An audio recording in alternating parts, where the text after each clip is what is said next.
May 25, and welcome to the Olivet City Council meeting. Can we have roll call, please? Councilmember Waldman, Here. Councilmember Springer, Here. Member Carl, Absent at this time. Chairman Weil, Here. Mayor. Here. Item number 2, communications. Mayor, we have 2 written communications thanking the police officers. Would you like me to read those? Please. First one is an email to the chief. Dear Chief Wolf, I was sitting outside Sugar Fire this afternoon with a friend when we noticed a young woman behaving erratically and walking precariously close to Olive. We were concerned for her safety and called 911. I spoke to the officer who answered the call, and I wanted to tell you how impressed my friend and I were by his concern and compassion. I think he said his name was Justin. I'm sure you know just who he is, middle 20s and fair-haired with a long German-sounding last name. He was obviously concerned about her and told us that she walked frequently through Olivet. But he explained that unless she asked for help, there was nothing anyone could do. My friend and I were really touched by his kindness and concern, so I thought I'd pass that along to you. Bravo to the Olivet Police Department for hiring officers who care. Leslie Kaplan. This one is Dear Olivet PD, my friend Lori Huffman, 1143A Appleseed Lane, passed away 4/19/21. I called to see how she was around 11:30 a.m. and Officer Wood answered Lori's phone. And I just wanted to say the 3 officers that were there when I went to get Lori's cat were just wonderful, kind, courteous, over and beyond expectations. Please thank them for me. Sincerely, Donna. And Donna, I apologize, I can't read your last name. That's why Olivet is one of the best cities to live in. Can I get an amen on that? Amen. Thank you. Item number 3, city managers report, staff reports.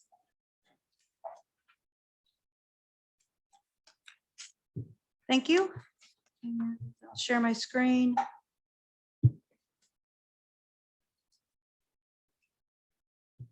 Okay. As the council is aware, the legislative session just ended, and there were a couple of bills that were truly agreed and finally passed. That's the Jeff City's lingo, not mine. And so I'm just going to highlight a couple of them that are of particular interest to the city. Senate Bill 153. This is capturing the tax revenue from out-of-state sellers, also known as the Wayfair. So in summary, out-of-state retailers who don't have a physical presence in the state of Missouri will now be required to remit state and local use tax. Online realtors who collect state and local use tax for transactions they facilitate for other retailers they'll also need to collect that and pass it on. And that's kind of the Amazon Marketplace or the eBay where they're representing someone else. This will not be effective until January 1 of 2023 to allow the Department of Revenue to figure out how they're going to do this. And at this point, we really don't have an estimate on how this might impact our own use tax collections. We do have a use tax, and we actually have been collecting it voluntarily from some businesses. But that is one of the things that we have. I think someone might have their sound on.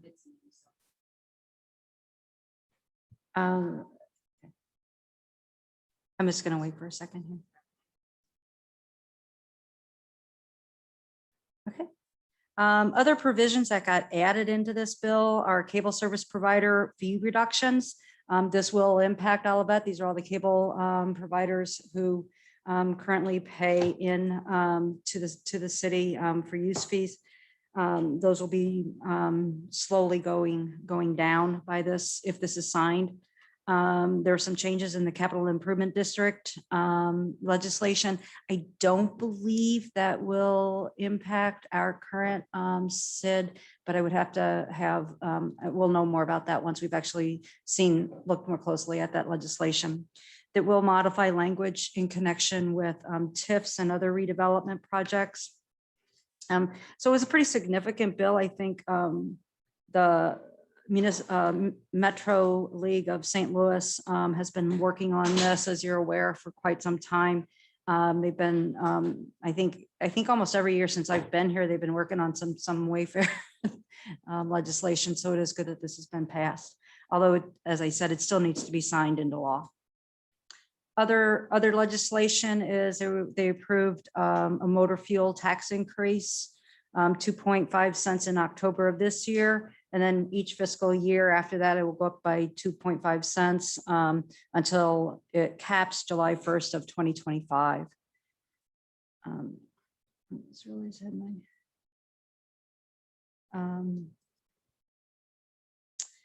The House Bill 362.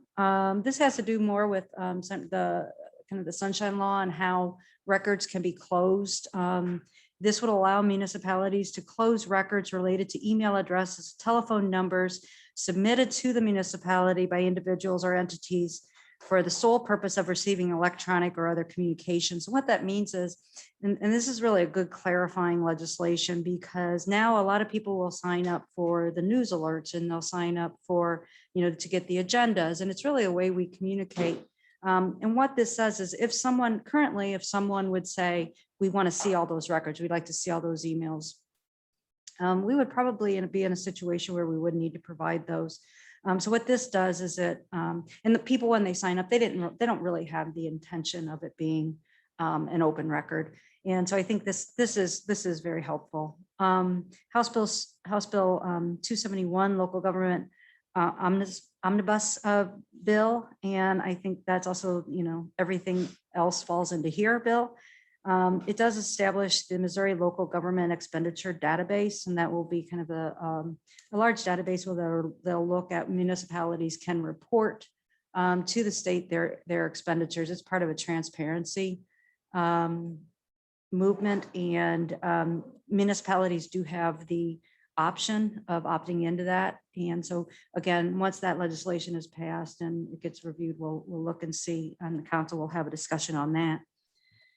It also, there was some work with regarded to forming broadband infrastructure improvement districts.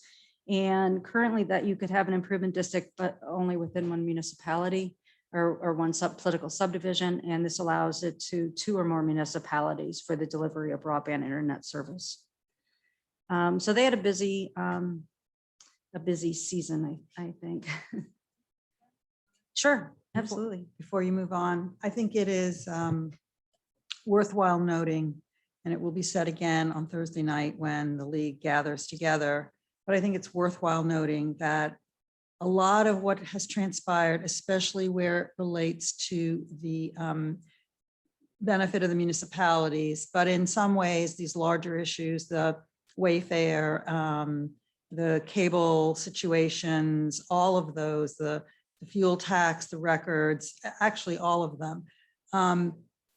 Pat Kelly, the executive director of the Municipal League, and John Dalton, who is our advocate out in Jeff City, those two worked tirelessly. They were out there all the time talking to people, trying to get things worked out and trying to get, try to reach consensus and try to really make this happen in a way that benefited municipalities. And so I personally would like to thank him here, but and to let everybody know that they really worked hard. They partnered with the Missouri Municipal League, and together, they did a lot of the heavy lifting, and I think that was great.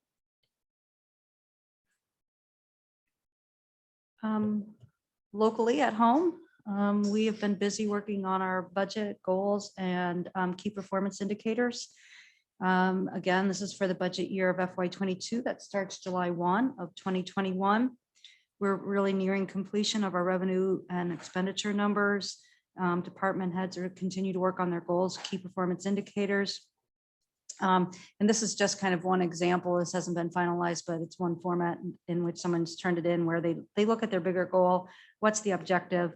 what's that key performance indicator, number of community contacts, how many do you want? Well, we want a minimum of 2 community contacts per officer per shift. And then the year, and then how we check and see how we tabulate those. So again, you don't see anything for 2017, 18 through 2020, because these are new goals. But anyway, that's kind of gives you a flavor of what we're looking at here.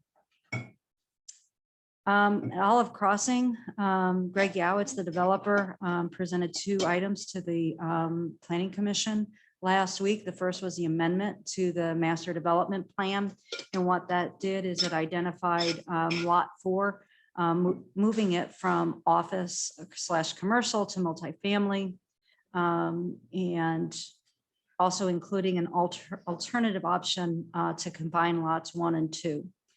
And again, just so that kind of shows you there with 1 and the option 1 is the lot separated. Option 2 would be the lots kind of combined into one bigger user. He's not saying that he's doing one or the other at this time, but he was just making talking to the Planning Commission about the master plan. The other thing is the Planning Commission reviewed and recommended to the City Council approval of the final subdivision plat, and that will be coming before the council at one of your upcoming meetings. The Opus development, the multifamily complex at Irvington and Rhyme, was before the Planning Commission about 2 weeks ago. This will be coming before the council in the next month or so. And essentially, there are a lot of things that have to happen in this. As you may recall, this is actually part of that the Gateway District, the MU Gateway District. And so there'll be rezoning from single family residential to the MU Gateway District. And that's the same district that goes south, that which the Gateway or Olive Crossing is on. That whole MU overlay district actually went north. And I think we kind of forget that in the overall plan. So you'll be doing that. It'll be developed. It's going to be developed into a planned development district, or PDD. So we'll be looking at that. Acknowledgement of the development of the public space along Alice Place, which would be sidewalks, etc. And then it'll look at the building height, vacation of the streets, consolidation of the 23 single family properties into one parcel. And then there are a few other items that staff and city attorney continue to work on in conversations with Opus. And once we have those other things kind of ready to go, I think we'll be coming then before the council on that redevelopment. So that is definitely moving forward. Mr. Mayor, I have a question to the city manager. Proceed. One of those things, Ms. Sondag, the entrance and the exit out of that development, is that one of the things that you're also still continuing to work with Opus on? Yes. Where are we at on that? Are we getting any further with it? Or are we still kind of at the same place we were last time? They are continuing to work with CVS on their moving their proposed entrance further north. We're still in communication with them, and they're still talking with CVS. Okay. There's also a lot of title issues over there because of the railroad. And so there's a lot of work to be done in discussions with. So it kind of with sounds that. like they're still where they were last time we talked. Okay, thank you. The citywide yard sale is scheduled for June 12th through the 13th. People can still register on that if you go to the website. And then we also have our youth day camps that will be starting up before you know it. The Olivet Police Department will again carry the flame of hope for the Special Olympics. They've done this many, many years, with the exception of last year, and they'll run it. And this is law enforcement will carry it throughout the state, all the states, and so it goes. So the timing is approximately 12:30, but they never know, because if something could change, somebody could slow down, somebody could go faster, all types of things. But you can at 9200 Olive, you can see it. You'll also be able to see it, I assume, along Olive. They usually, I don't know the course for sure, but it typically goes along up Price, down west on Olive, and then down south on Dealman. So as I said, there's the Special Olympics Tortron on May 27th. The City Council work session is June 1st, next Tuesday at 7 p.m. That's next Tuesday. That's crazy, isn't it? June. The Planning and Community Design Commission is June 3rd at 7 p.m. Next regular City Council meeting will be June 8th. Parks and Recreation Commission meeting is June 16th. Planning and Community Design Commission is June 17th. And then the second regular meeting of June is June 22nd at 7 p.m. If anyone has any questions, I'd be happy to answer them.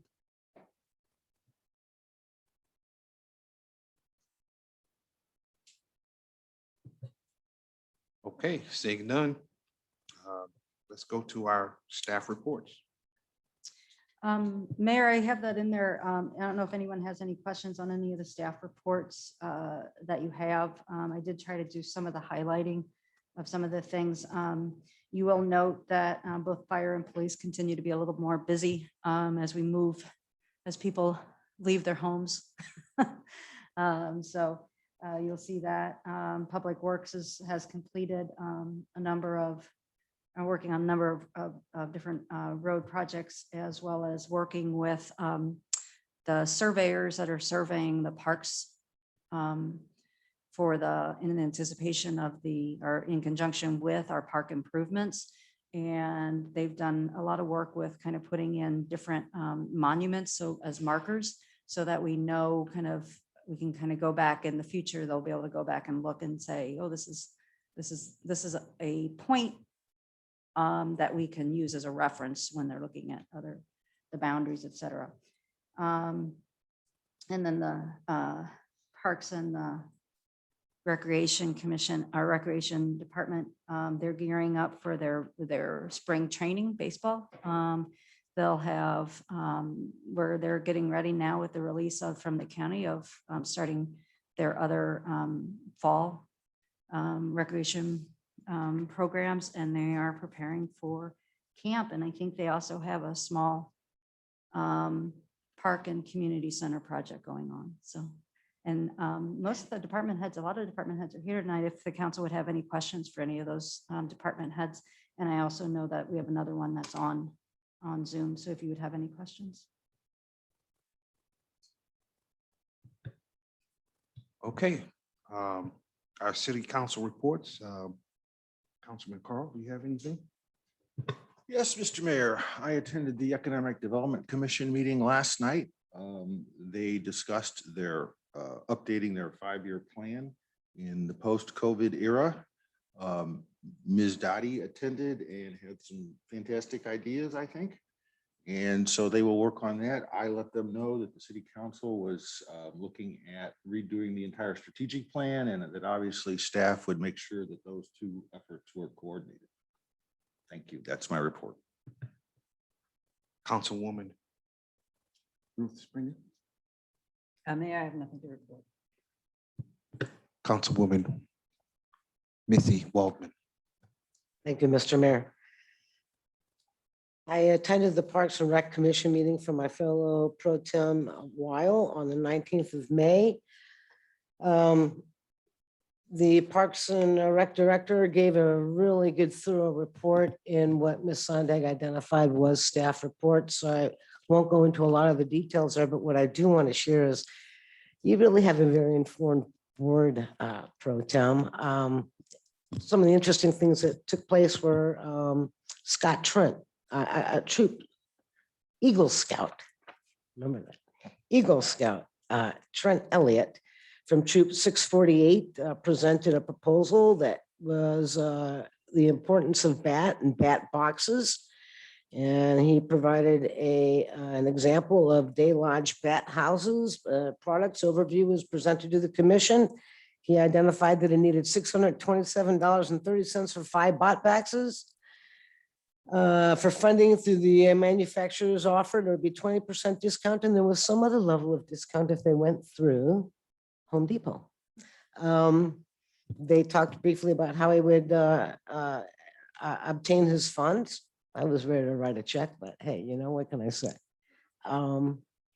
And so he will be looking into that. And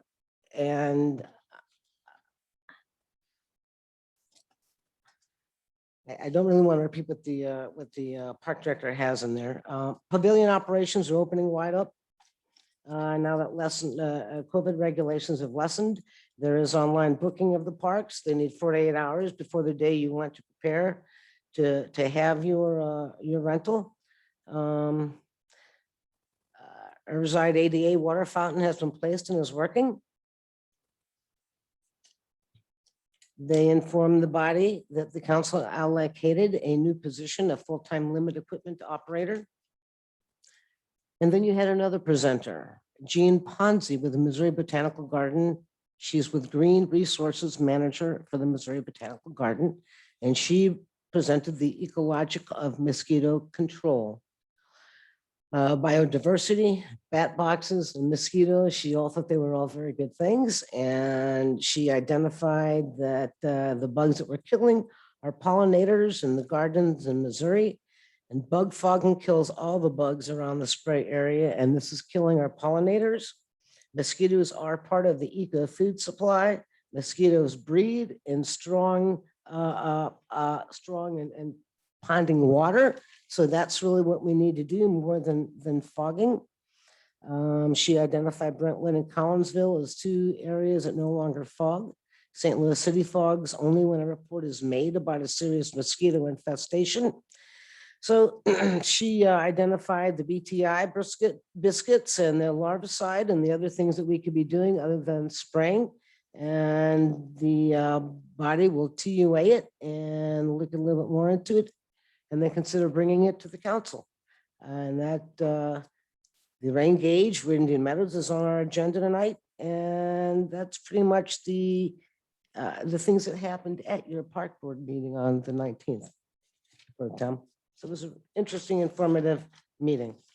Thank you very much. I then attended the Planning and Community Design Commission meeting of May 20th.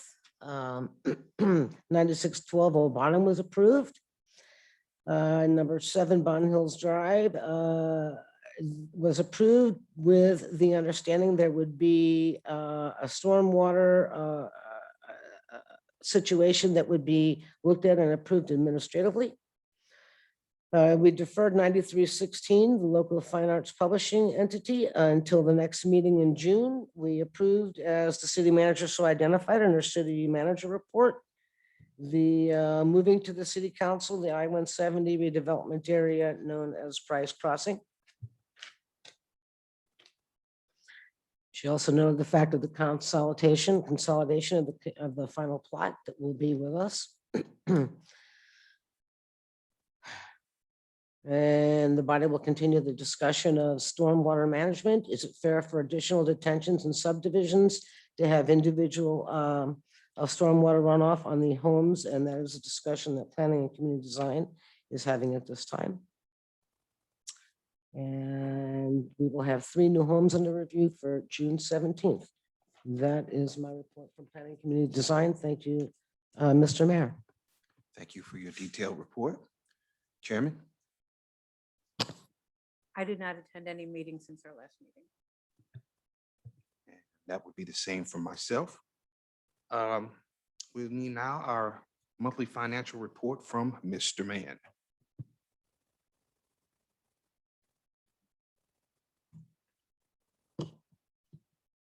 Good evening, Mayor and Council. It's good to see everybody here tonight.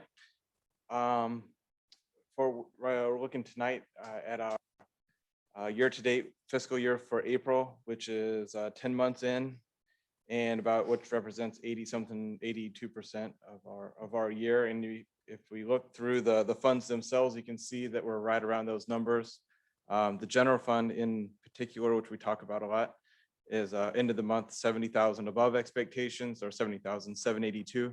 Then expenditures also below expectations, $293,664.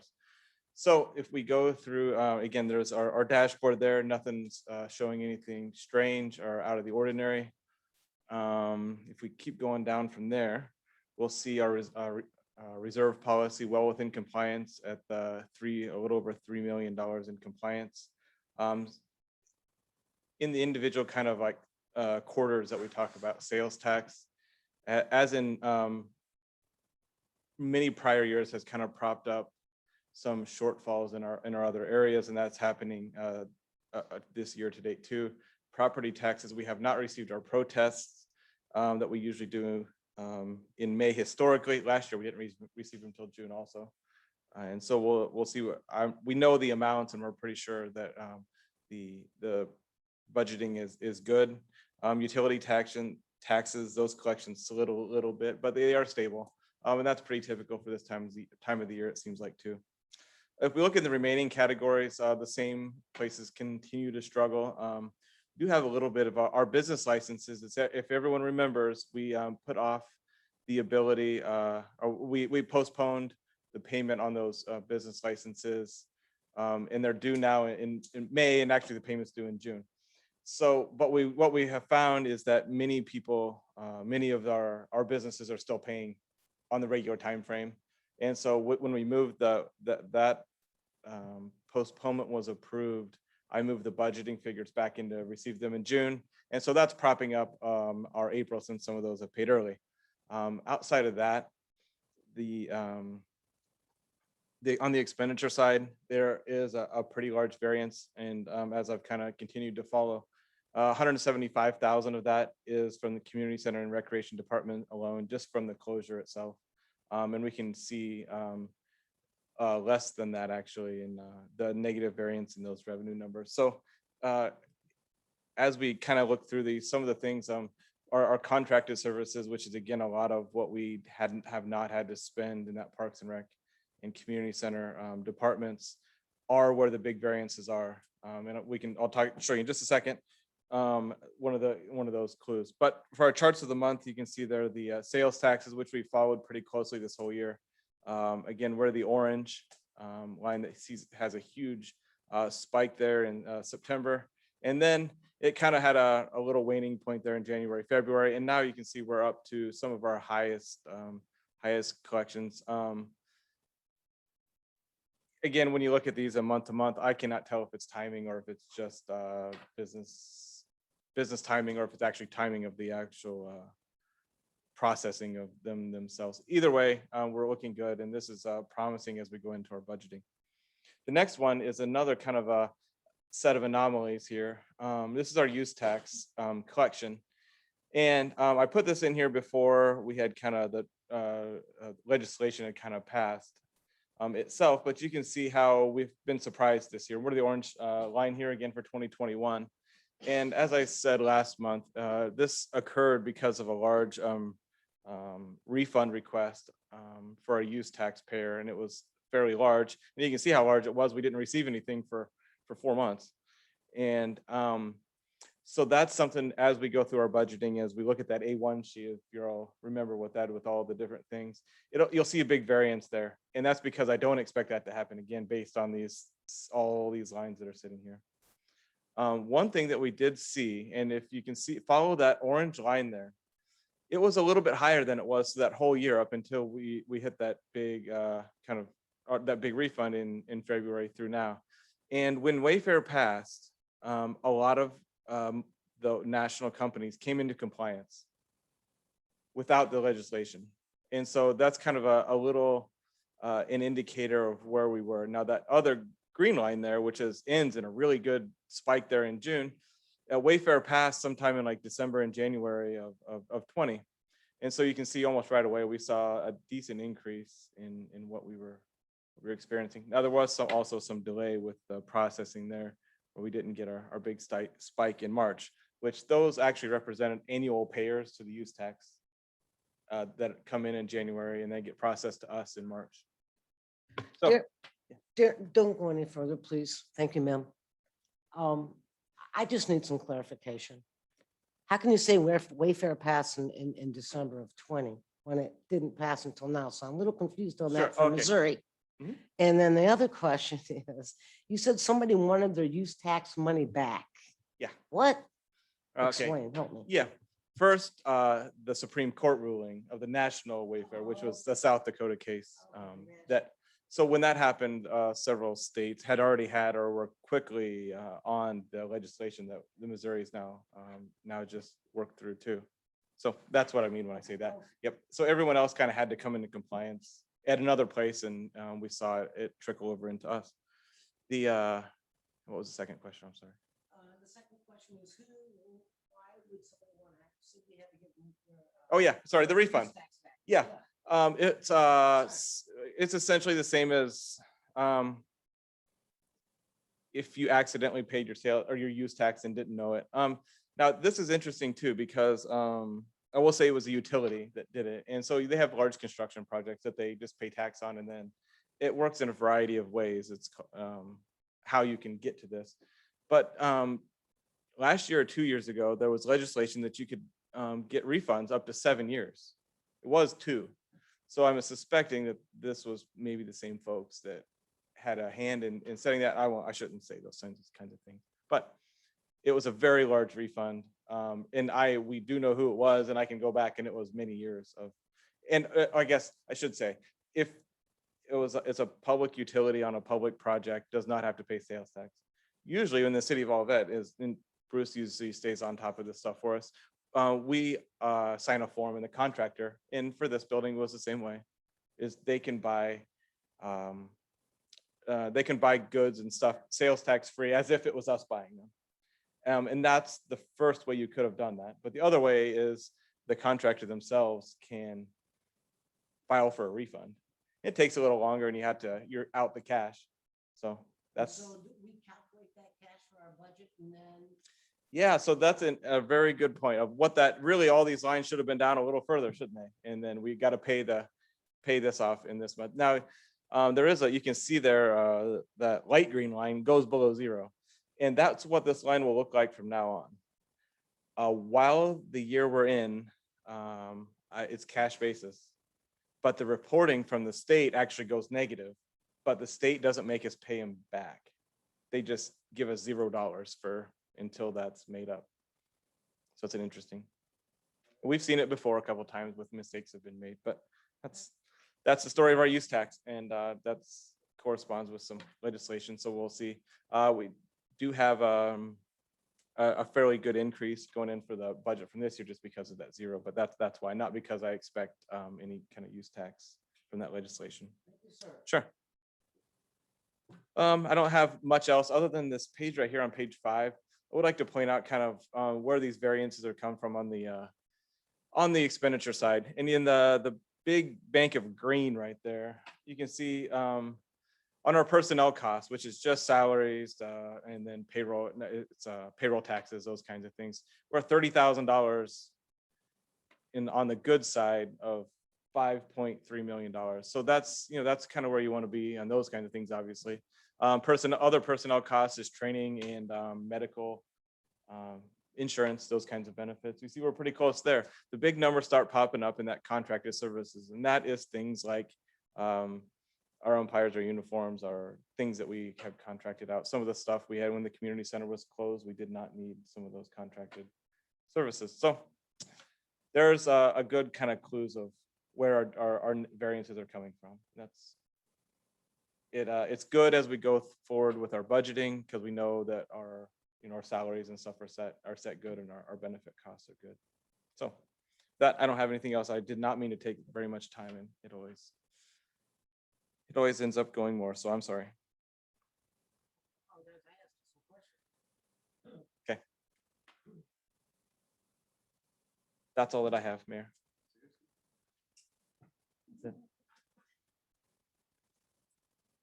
Now hearing from citizens, please. Seeing none. I don't, if anybody of the attendees want to speak, they just raise their hand. Okay, we'll have another opportunity later. Okay, now it's Bill 2949. Bill ordinance- number 2949, an ordinance authorizing the vacation of 137 square feet of Old Bonham Road right-of-way at the southwest corner of the property addressed as 9411 Old Bonham Road. Second reading. I'll be moving Carlos Trejo as a panelist.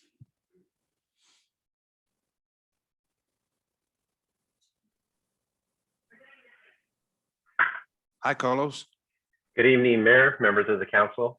It's a pleasure to see everyone. Tonight is Bill 2949 up for a second reading. This bill was read at the last council meeting on May 11th for the first time. A public hearing was hosted this time by the Planning and Community Design Commission on April 15th, 2021.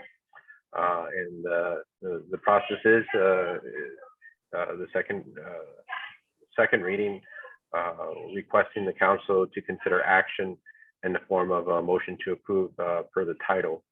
The vacation is for a small strip of land, about 137 square feet, located at the southwest corner of a property address is 9411 Old Bonham Road. It's an old driveway pad that led to a pathway north that access two parcels. We have a dedicated estimate of how much Old Bonham Road right-of-way width we would have. In this case, given its classification as 50 feet, this 137 square feet, or approximately 8.75 in depth, is well in excess of that 50 feet. Therefore, we're recommending for the property to be vacated. That small vacation will then become consolidated into a larger plat for a new 8 single family residential subdivision that is being proposed. That too will also come before the council. I'd be glad to answer any specific questions.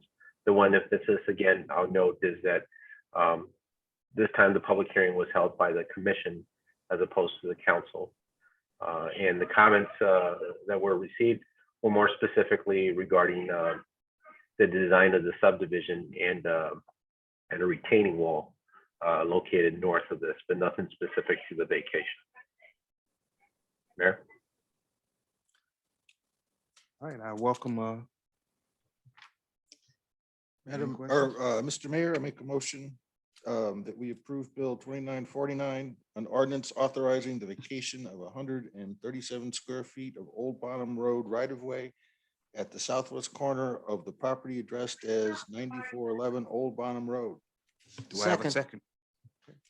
It has been moved and seconded. We take the vote.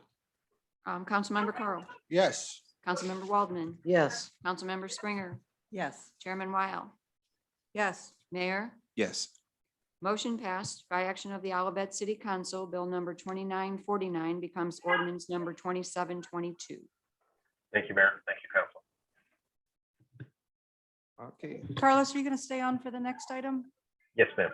Okay. And then I'll be bringing over a couple of other folks.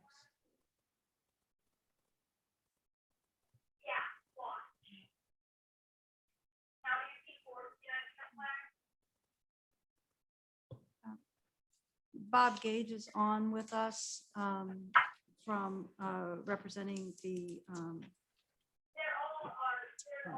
Firestone for the resolution to approve an agreement between the city and FS Olivet LLC concerning the maintenance of certain right-of-way located adjacent to the 9398 Olive Boulevard. Mayor, for this one, I'm actually going to turn it over to the city attorney, Paul Martin. He's been really working on this. Mayor, council, to refresh everybody's recollection, this has to do with the development of the Firestone property. And as part of that, could we go to the exhibit that's attached to the agreement? As part of that development, the city agreed to give Firestone a strip of property. And in exchange for that, Firestone agreed to remove the existing water structure, water fountain, and garden, and basically to rehabilitate that, give us a new water fountain, some new park benches, new patio area, flagstone walk, things of that nature. As part of the original agreement, though, Firestone had agreed to maintain that property going forward after the improvements were installed. And after thinking about that a little bit, both Firestone and the city staff thought that the city should really be taking care of that property. So that is what this particular agreement does. After the improvements are constructed and accepted by the city is going to go ahead and take care of the property going forward. And that is all that this is about. We've got a resolution and a maintenance agreement, and you can see from the exhibit that's attached, the right-of-way area that the city is going to be maintaining is outlined in red. And I'm happy to address any questions the council might have. Is it still gonna maintain the same name that it has now? That stretch of. It may, yeah. Mm, There's no reason, the veterans, there's no reason not to. Okay. There's no plan not to, there's no plan to change the name. Just wondering. And one more point I wanted to remind the council of. The area is right-of-way area. If for some reason we would need to widen the right-of-way at Dealman, there is plenty of room to do that. So that's not going to be an issue. Could you go back and show me that red markings on the map? I don't know whether I have a question or not. Question, if I may. Go on. Thank you. Mr. Trejo, would you be able to apprise the council as to where this development is at this particular point? Has in fact Firestone closed? If they have, what's their schedule? Or Mr. Gage, I don't know who is the most knowledgeable about all of this. I'm more curious than anything. I'll let, Mayor, if I can go ahead and address the councilperson's question. I'll let Yes, we need you to speak hear up you. just a little bit. If I can go ahead and address the council member's question. It's my understanding that the closing is scheduled for mid-June. I'll let Mr. Gage address the specific date, but I believe this was the last item that we were crossing off for completion. We recently addressed the a monument sign placement and design, the planning of the process, and then the agreement, the maintenance agreement, I believe, was the last outstanding item. The facility is closed, and we do have the permit plans for new construction in hand, but the demolition permit information won't come in until after that closure. And again, I'll let Mr. Gage address the specific date, but I believe it's in mid-June. Thank you. Can everybody hear me okay? Yes. Yes. Good evening, Mr. Mayor, Council. My name is Bob Gage. I'm with GBT Realty. We are the developers on this project. Currently, we are targeting June 16th as the close date for this property. This was the last piece. So we can start the process now. It typically takes us about 20 days or so to get through the process with the closing agents and get all the money in the right hands and close on the property. So the target date is the 16th. That may change a day or two, one way or the other, but that is what we're shooting for today. Great. Thank you so much. I appreciate that answer. Well, I trust that we're all excited to see some dirt turn, get moving on this. Great. We are too.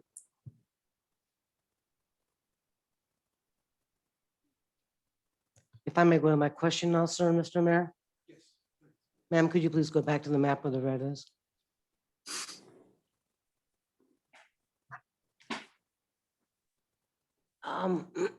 Carlos, the maintenance of this shows a little bit of a tail end that goes all the way to the back of the Firestone building. What's going there and what are we going to be maintaining there? I don't know if that's the answer of the city manager or of Carlos.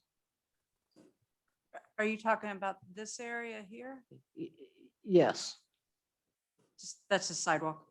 but what Mr. Martin is saying is it's our maintenance responsibility, everything that's in the red. So we're going to be responsible for that sidewalk if something happens. We're replacing it if anything happens. Just like we are now. Yep. Okay, okay. Thank you very much.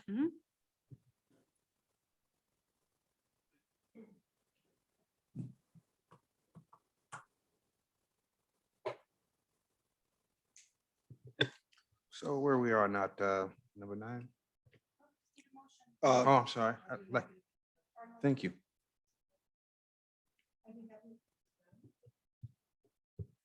Yes, I'd like a motion for, I would be happy to make a motion to approve resolution 2021-2206, a resolution approving an agreement between the city of Olivet and FS Olivet LLC concerning the maintenance of certain right-of-way located adjacent to 9398 Olive Boulevard. Second. okay, can we poll council, please? Councilmember Carl, Yes. Councilmember Waldman, Yes. Councilmember Springer, Yes. Chairman Weil, Yes. Mayor, Yes. motion passed. Thank you, Mr. Gage. Thank you, Carlos. Thank you all. I do appreciate it. It was good to see you all again. Yeah.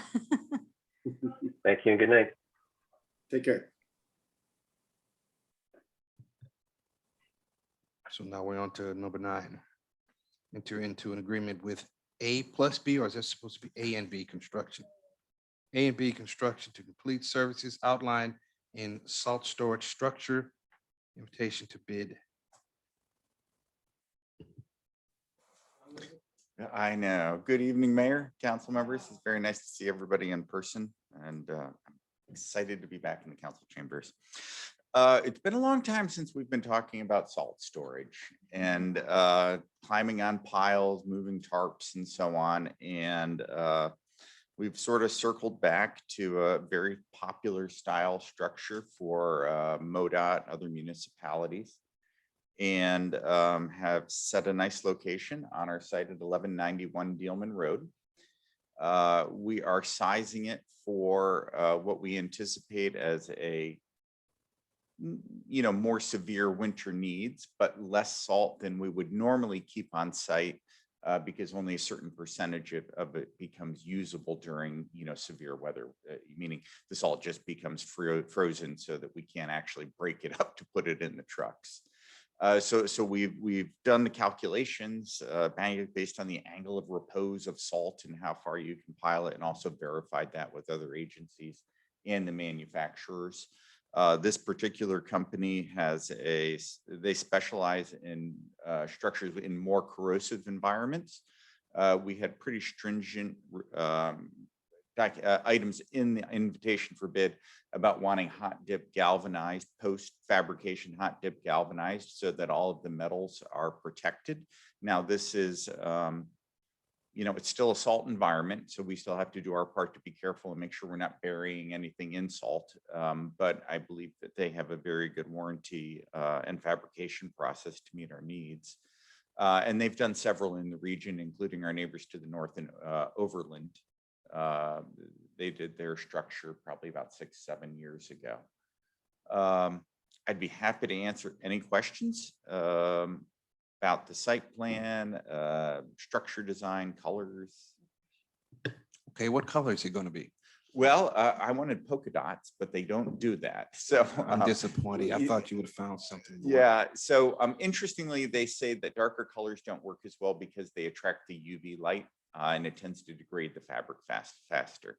So there's a couple options on the pictures that show maybe a horizontal band of white with a tan on top. That's certainly an option. You can do, vertical on the gables. You can do those in white. We specified a 2-color option, but we didn't really come up with an exact style. We'll talk with Carlos and the Planning Commission and see what they recommend as being most aesthetically pleasing. It seems like a pretty basic construction. How long does it take to build something like that? I expect those. So procedurally, what we'll do is it's a partnership. So the city, our public works staff will prepare the site. So if you go by Public Works and you look at our current salt inventory, we staged it at the end of the season so that it is not in the way of where we're going to be working. Okay, Okay. so it's sort of in an L shape. We will do, sweat equity. We'll remove the existing fence, we'll remove the existing asphalt. We'll prepare the grade and do some basic compaction and granular base.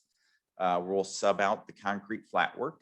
It's a pretty darn big slab, and we just don't have enough staff to do it, fast enough. So we'll subcontract that out. We will supply the bin blocks, but the installer, A&B Construction, will actually set them in place per our specification, which includes beads of sealant, adhesive sealant to go in between each row using a urethane caulk as an adhesive and to keep wind and weather from blowing in. I expect it would be about 3 weeks by the time they get everything laid out, set, superstructure and everything to put on. Our part will, of course, take a little bit longer on the front end. Is there, with structures like this, or just, and this is just for my own understanding, with that massive amount of salt, is there ever any concern with it seeping into water table? Yeah, and this is one of the things we do our best. We have wattles around the fence that those are those sock looking sand filters. But there's only so much you can do with the tarp. And this has been a long time coming, not just for staff safety, but for environmental reasons. We are meeting our MSD phase 2 co-permitting requirements by keeping it covered, but we're just barely getting by as it is. Okay. Well, that's. Does anyone else have a question? I'm sorry. That's okay. See, you turn that way, you never turn this way. We're like the orphan children down here. So I have a question about this fabrication. Why would you use hot dip galvanized? I'm assuming it's steel versus, let's say, Aluminum. aluminum, which, Yep. is not gonna rot. Cost and strength. And so there's different methods for galvanization. So you have electrogalvanized, where you put a charge on the material. So those will be like a nail would be electrogalvanized, or hot dip galvanized. The thickness of the coating isn't as much with electrogalvanizing. Okay. And one of the reasons why you want to have post fabrication hot dipped, so that all those connections and welds are covered as well. Right. If you don't, then what happens is these pieces come in, they cut them and they weld. When you weld, it gets hot, you burn off the galvanization, and then you're left with these weak spots in the components. Right. And in one of the links, they have actually a picture of where these big things sort of get dipped in a vat of galvanizing liquid. It looks very James Bond villainy room, but that's the advantage of coating it post fabrication, because all of the pieces, all of the joints get covered. So you couldn't get I understand the cost issues with aluminum, but believe me. But you wouldn't use like a powder coated aluminum. I mean, you could get strength in aluminum there. It's strong. Of all the ones I've ever seen, I've No. never seen aluminum or stainless or any of those advertised. It's always been steel and different degrees of galvanization. Okay. I'm assuming it's just a cost issue because aluminum is much more expensive. No, okay.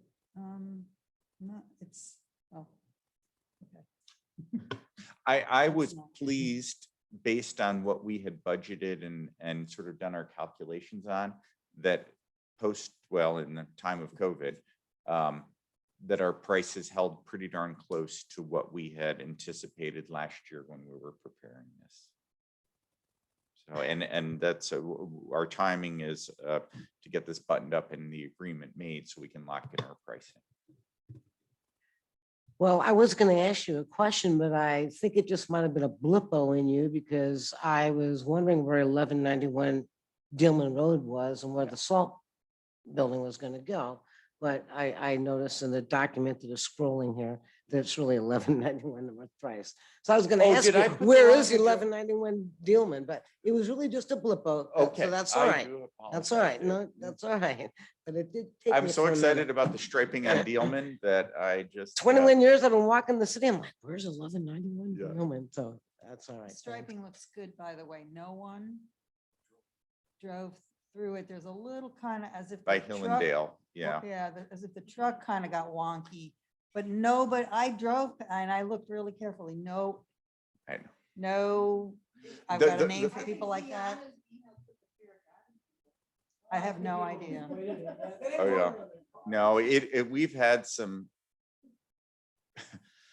pretty yellow wheel wells come in the past. And so we put out the notices, but I'm like, how long did you drive on the yellow line to turn the whole inside? Oh, of they your-" would have had to do that the whole line, but Yeah. it really looked great. Yeah, it looks nice and on the fresh asphalt, it really stands out, Yeah. as yellow and, stay here.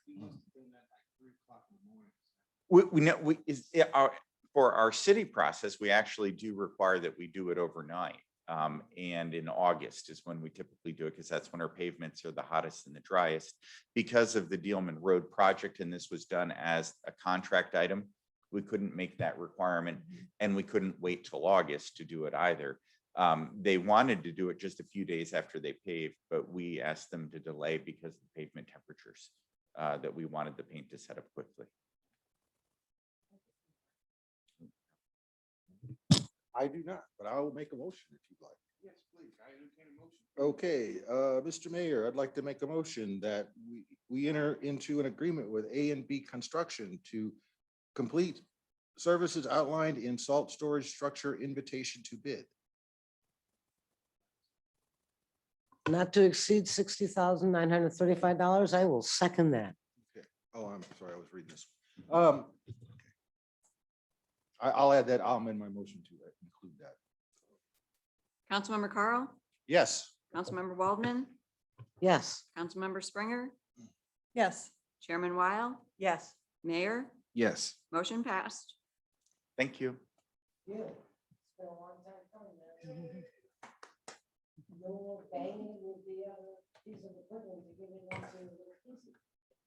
Yeah, I got to do the same thing. Okay, we're going to take a short break, please.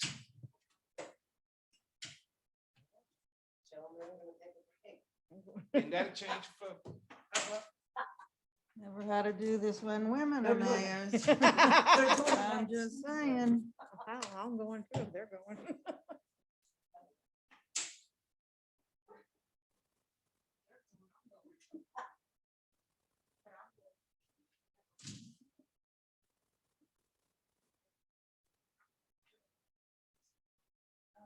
I'll just, we're not gonna do close session.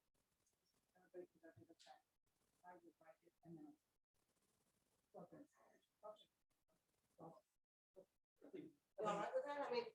I'm fine with it. I mean, obviously we're moving faster than we thought. No, it's good. I will write it and I'll send it. And we'll have one or two discussions about it maybe and then it'll be done. It shouldn't be so hard, and I agree. One discussion. Yeah, shouldn't be that hard. Oh, I got everything I need. Cool. I can write it. Cool. Oh.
This is gonna add 30 minutes.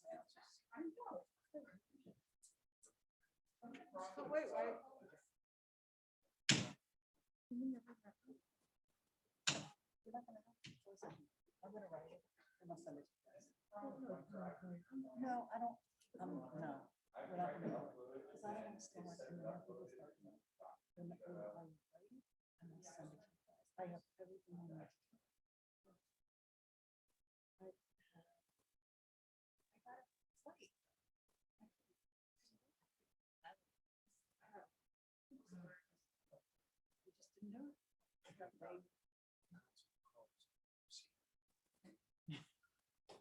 I'm not gonna say nothing else. Yes.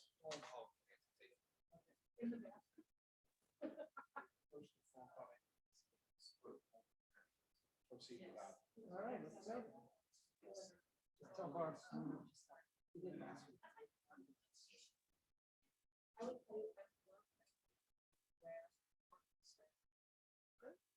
Well, we're prepared to move forward.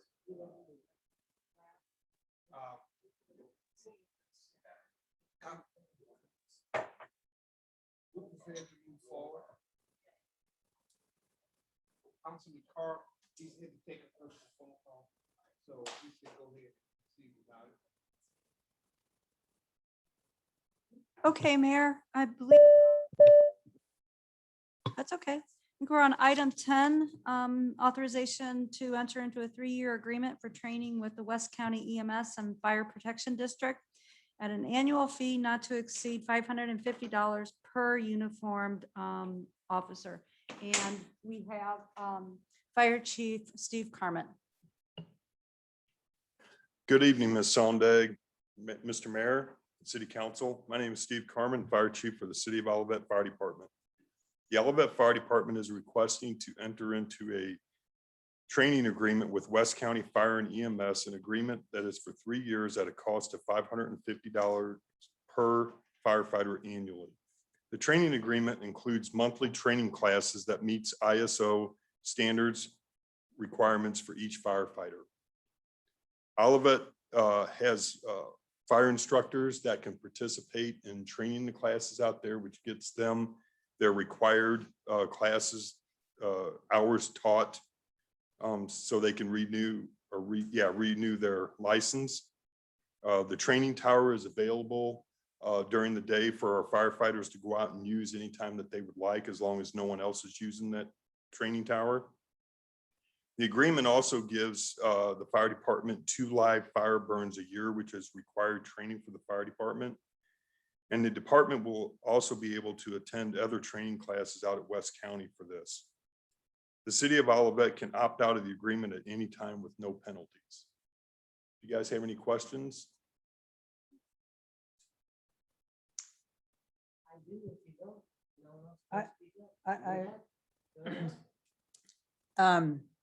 I would have to say that this is actually an excellent representation of how we all work together to accomplish the goal, which is to provide great fire protection for everyone.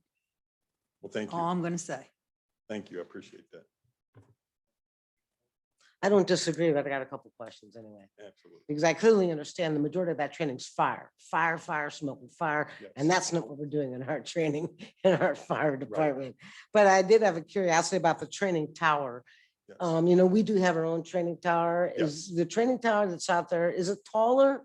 Yes. How much taller? And if you Probably don't about know, that's okay. two more stories. 2 I more believe. stories? And, Okay. and if I could just clear something up, Uh-huh. if you got a question, the tower that we have, we cannot do live fire burns in that. Correct. And tower. that's what I said, except for And- firefighters. and so when- Yeah, right, exactly. I So- don't want to so do when- that here. So when the fire department is required to do Oh. live fire training through ISO, we have a facility out there that I we get can that. go to. Yeah, I get that. That was clearly in my opening remarks. Okay. I'm aware that that's for fire and smoke, and we're not Walking the doing that streets kind of again, training another here. building. The $550 per uniform fire personnel, have we gotten into this contract before? Is this a renewed contract or is this a new one? This is new with Chief Carmen. We did it for 1 year. I think Yes. this was our first year. This Uh-huh. fiscal year was our first year. And then it came back for the 3-year Uh-huh. renewal. And that's why that's why I'm bringing it before the council, because now it seems to be, it's something that they've tried, and I will say that it has, the firefighters really enjoy that, and they have used the district for a number of other trainings in a kind of even in addition to this. One of the things that I'll note is that since Chief Carmen's been on, his emphasis not just on training, but on leadership training as well has, I mean, it's really moving the culture of the fire department here, and having opportunities like this, I think, is really energizing a lot of the folks over there as well. Were you paying $550 last year for this one, Barb, for the year? Each fireman, 550? It was like 10,000 or something. It was Yes, something- we have it budgeted Yeah. in our training budget. Okay. And we do pay that Yeah. out. And I would like to add, because you did make a comment a little bit earlier about fire training. Mhm. There are also EMS or medical training CEUs that we can go out to West County and get as well. So So, it's not just strictly fire. okay, training. so if you use it for more than the 2 or 3 actual fire trainings, are they saying you can only use it so many times at 550, or they're not going to count how many times our guys may go out on their own No, and They- do what they they don't. need to do? they don't count. The Okay, only thing, cool. the only thing they ask is we call them, and if it's available, we can use it. Cool. All right. Hey, I appreciate you answering my questions. Thank you. I'm good. Got my.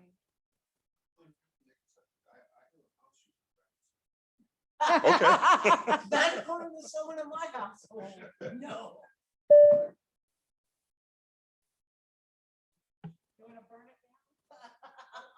Okay, I do want to thank the council because the training that we go to, without your approval, we could not do it. So thank you very much. They haven't approved it yet. just so Yeah, you know. that's right. I'd like to make a motion to, the motion to authorize the mayor to enter, oh, that's not it. Okay, into a 3-year agreement for training with the West County EMS and Fire Protection District at an annual fee not to exceed $550 per year uniform fire personnel per year. Second. Okay, can we poll the council, please? Councilmember Ooh, Carl, is that your radio? Yes. Councilmember Waldman, Yes. Councilmember Springer, Yes. Chairman Weil, Yes, Mayor, Yes. motion passed. now you can thank us now. Item number 11 is the Parks Master Plan Implementation Update on the Community Center and Parks. Mayor, I'm going to be bringing over a couple of team members as panelists. Joel Kirshen with KAI and Katie Ahold with Navigate Building Solutions. And they have a presentation for the council. And Katie, do you want me to bring it up, or? I can share it if that's okay, Barb. Yep.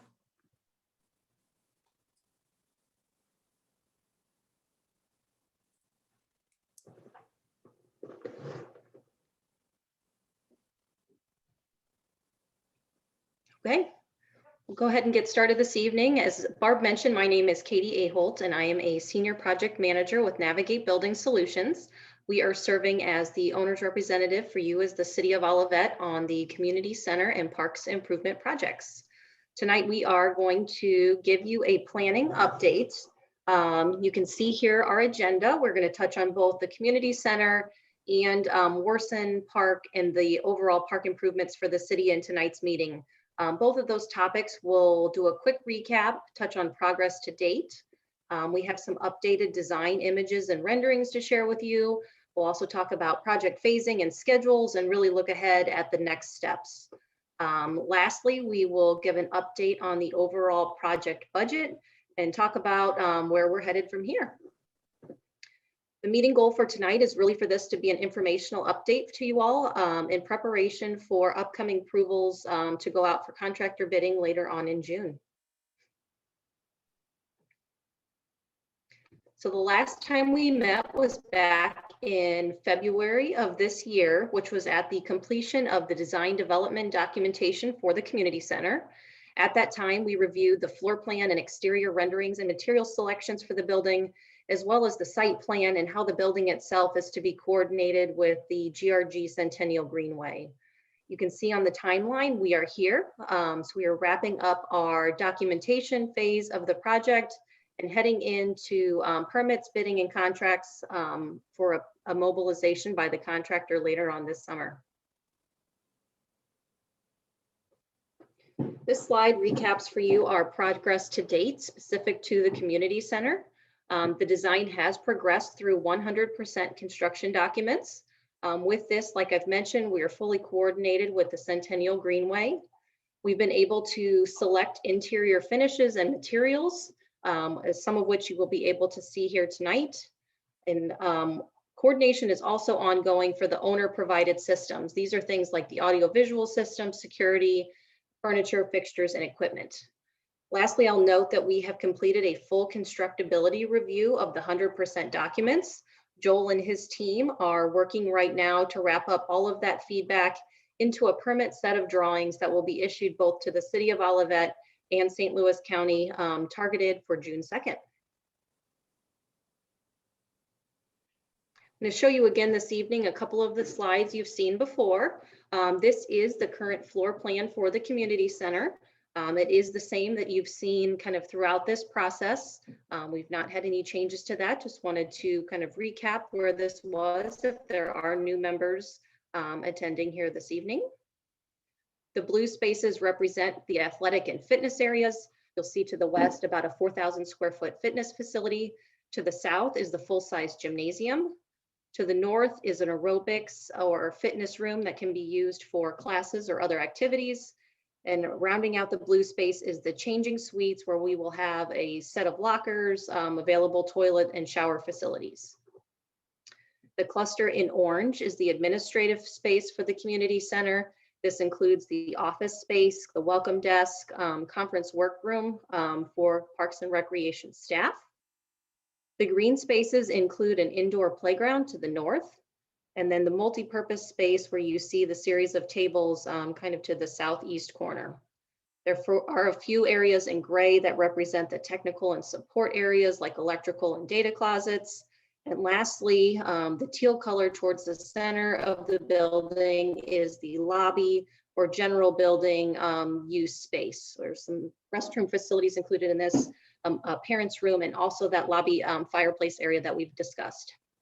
The dashed line through the floor plan represents the informal grand tour walking path, which we have really focused on throughout design to make sure that there will be the opportunity for visitors to take a complete lap around the building for recreation, exercise, and to just really see what's going on in the space.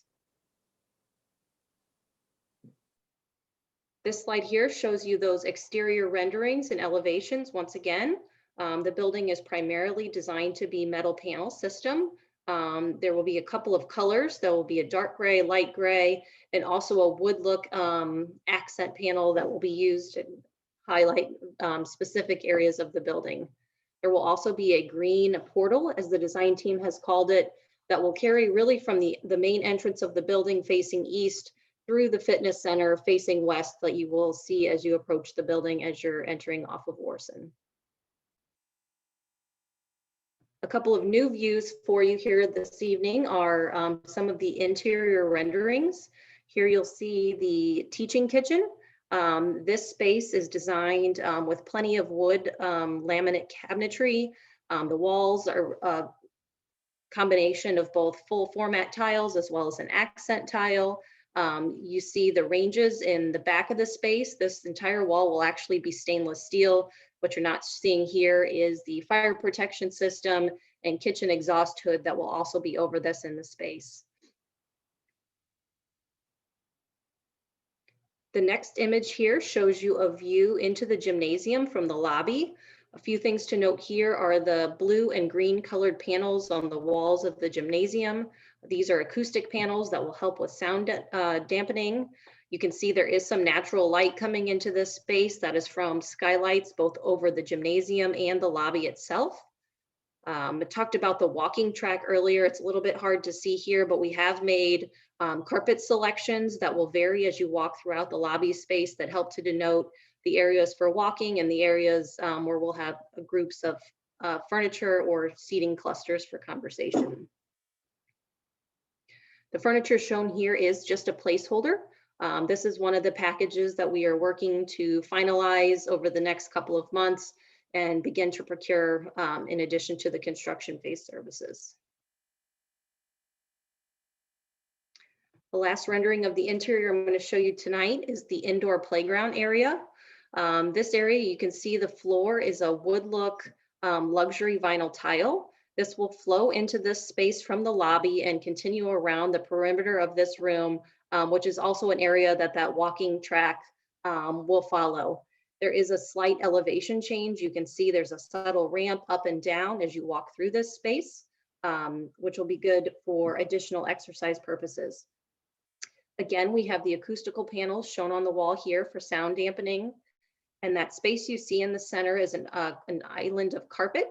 What is not shown here is the indoor playground structure, which is also in the procurement phase currently. This slide just shows you a closer look at some of those finishes. I know most of those finishes are available in the council chambers this evening, and I believe we intend to take a closer look at those once we wrap up the presentation. So these finishes here are specific to the indoor playground. Some of them do carry throughout the space, but we will review those samples at the conclusion of this presentation. Next, I will touch on a couple of the next steps that are specific to the community center. As I mentioned at the beginning of the meeting, we are wrapping up our documents. We are ready to issue for permitting the first week in June, and following that, we'll be ready to issue the bid documents for general contractor bidding targeted for June 30th. These bid documents will include the MW and DBE goals that have been established by the city at 15%. Bids are targeted to be due back at the end of July, on July 27th. We will review those bids and come back to you with a recommendation for a contract award for a general contractor at the August 11th meeting. Wanted to touch on this evening as well, the market conditions and current bidding environment. It's something we've discussed a lot in our budget and design phase, and just wanted to make sure that we're addressing that tonight. We do want to point out that our budget includes a contingency that is more than adequate for material price escalation. I'm sure you're all familiar with what is happening in the market in terms of pricing for things like wood and structural steel. I think more importantly, what we are seeing is that lead times for some of these items, specifically structural steel and things like roof joists, are much longer than normal. So we have gone through and done a schedule update, which we'll touch on here shortly, that anticipates those longer lead times and make sure that we are accommodating those in our planning. The last note I'll touch on is that our bids will include both cost and schedule information. Typically we bid on dollars, but on this particular project, we are also going to be bidding the schedule. What this does is allows the contractor to propose back to us a schedule duration that includes all risk for things like weather and long lead material items, and delegates that responsibility to them and protects the city. In addition to the bid package that we're working on for the general contractor, there is also a variety of owner furnishings that are in the procurement process. These include things like the audiovisual equipment, which is currently out for an RFQ, includes the IT equipment and security, furniture, fitness and athletic equipment, which you'll see a request for approval here this evening, the kitchen equipment, and the indoor playground equipment as well.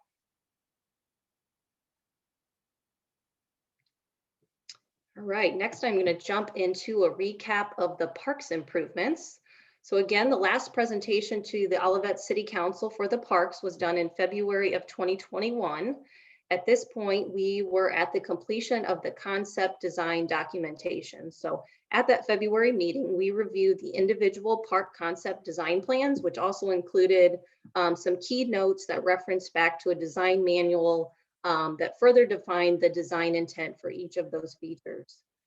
At that meeting, we reviewed the scope for Proposition C and what was included in the current budget versus what would be included as a vision improvement. And lastly, we reviewed the full conceptual budget overall. Tonight, I'm going to speak most specifically to the Warson Park improvements because this is the package where the design has progressed through 100% construction documents to align with the bidding for the community center. So what we're looking to do is bid out all of the work in Warson Park, including the community center, as one package. The Warson Park improvements include the new maintenance facility, walking trails, and the splash pad. Also notable is the sustainable landscape design and the native species that will be included in the project. Touching on that because sustainability has been an overarching project goal and goal for the city.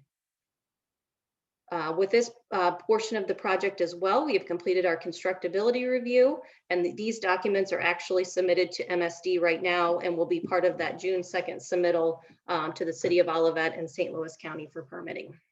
I think one of the biggest efforts we have undertaken over the last couple of months in terms of Warson Park improvements is related to the project phasing and site logistics plans. We've had multiple discussions on the best way to accomplish these construction activities in the park without shutting down everything for visitor access. So we've taken into consideration things like park usage, those material lead times I've mentioned, and construction sequencing. Right, this plan here shows you at a high level our project phasing. There's also a narrative that goes with this that I believe will be posted on the city's website here shortly as Beverly is able to get that. But touching on it high level, phase 1 you'll see is actually divided into phase 1A, which is what we're calling the park loop paths, and phase 1B, which will be the demolition of the existing park house. These are the two phases of the project that will begin immediately upon contractor mobilization. It is our intent for the contractor to complete those park loop paths in the southern area of the park still in the fall of this year, fall of 2021. It will be our goal to get these constructed to allow park visitors to really have a continuous walking trail on the southern portion of the park, while the majority of the northern section is under construction for the community center. Phase 1B, like I mentioned, is the park house demolition. The park house will be removed at the beginning of the project. And really this is important because it sits up on the hillside and there will be significant grading activities ongoing for both the construction of the community center and the GRG trail, which passes by in this location. Phase 2 is broken into 3 phases, the biggest of these being the new community center construction. Phase 2B is the construction of the GRG Centennial Greenway. And the third piece, phase 2C, you will see is at the intersection of the northern and southern portion of the park, which we are labeling as the connector paths.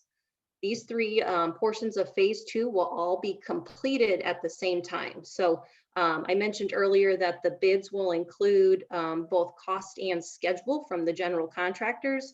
So this is the phase where we anticipate mobilization will happen early on in the project, but due to lead time for things like structural steel and roof joists, the contractor may choose to delay start by a few weeks just to make sure that they're not kind of stalled out in the middle of the project waiting on those materials. So this is the piece that we're going to bid by the contractor. We will ask them for completion in calendar days from notice to proceed, but are anticipating that this work will be wrapped up by November of 2022.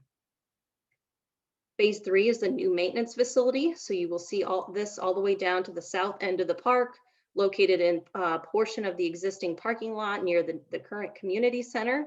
This phase is relatively standalone. We know this is a high priority for the city to get this up and complete as soon as possible because they will be displaced from the current park house this summer prior to demolition. Phase 3 is also one of those areas that will be contingent upon long lead materials. We're hearing right now in the market that pre-engineered metal buildings can take up to 26 weeks to be delivered on site. So Again, the schedule for the maintenance facility will be contingent upon the lead times and the commitments that we're able to get from the contractor that is awarded. Phases 4 and 5 will be completed after the construction of phase 2 and the new community center.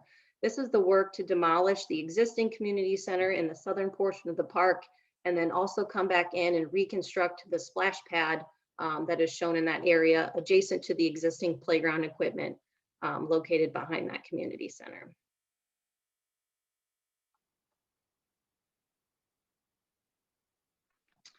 All right, what you see here is just a preliminary schedule. Like I mentioned, a lot of these dates are subject to change when we get a contractor on board and are able to work through the details with them.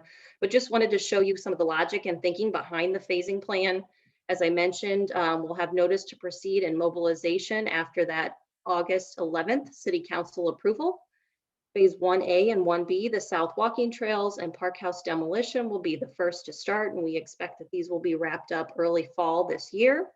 Phase 2A, the community center construction, again, will start shortly upon mobilization, will be ongoing through late 2022. And the GRG Centennial Greenway and those park connector paths will all be wrapping up in that same time frame. Phase 3, the maintenance facility, we've planned for the lead times that I discussed. And you can see here the completion date for that is estimated in mid-2022. And then lastly, the phase 4 demolition of the community center and phase 5 splash pad and site work will follow occupancy of the community center and finish up anticipated mid-2023. Next, I'm going to show you just a few of the design plans and images for some of the park improvements that we've mentioned here this evening. So first is the splash pad design at Warson Park. Like I mentioned, this will be in the footprint of the existing community center, so immediately adjacent to the parking lot. And you can even see in the renderings the existing playground equipment in the background. This will be a space that is landscaped with some of those native plantings that we've discussed, some trees to provide shade. It will also provide an opportunity for both formal and informal seating in the area. This slide shows you a more detailed site plan for the maintenance facility and also the maintenance building itself. This is a pre-engineered metal building. As I mentioned, the dimensions are about 40 feet by 80 feet. It is 4 bays for parking both equipment and providing storage to the Parks and Recreation Department. On the exterior of the building, there will be a series of material storage bins as well as a shade structure that will allow the city to cultivate its own plantings for the parks. Also on this slide, we are showing some example finishes for the exterior of the building. These are similar materials to what is being used for the construction of the community center itself. So both of these buildings will have a similar and complementary look as they're seated in the park. So park improvement next steps. There are other things that are still moving on as we speak. One of those is being the finalization and issuance of the playground equipment RFQ. So this will go out to a series of vendors for selection, and then these partners will be included in the design process for the parks. There are 3 parks we're looking at playgrounds. We have Irveside, Villa, and Indian Meadows. And then this will also include the indoor playground equipment for the community center. Currently, the topographic surveys of the additional parks are also being completed. We have a progress meeting to receive updates on that tomorrow, but I believe progress is tracking towards a mid-June completion for all of those surveys. With this information, we are also planning to re-engage for schematic design for the parks in June. A lot of this information will inform that design, so we'll be able to get a good start based on where we're at with the conceptual planning and layering in this additional data. We are targeting Thursday, July 29th for our next public update meeting. You can see that on the timeline here. We are getting ready to dive back into that design phase and present back to you all this summer where we are in that plan. Overall, the goal is to still have the construction documents completed for these parks by the end of this year, enter into a bidding and contracting stage early of 2022, and construction timeline wrapping up at the end of December 2022, as you can see here on this schedule.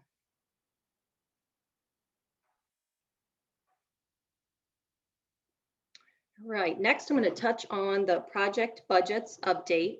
Did this in reverse order this evening. I'm going to talk about some of the changes that have been made to the budget and reallocations that we've completed on the total program budget before I show you where we currently stand. So I think the biggest takeaway for this evening is that the community center is tracking on budget. I mentioned the market conditions earlier, and we are confident that the contingencies that we are holding in the project are able to accommodate those material price escalation that we are experiencing in the market today. The budget also includes some design refinements expected to be funded from that available contingency. These are decisions that have been made both by the city and the design team for things like parking lot lighting at the existing parking lot. We've had some slight adjustments to the square footage of the changing suite in order to align with the structural system.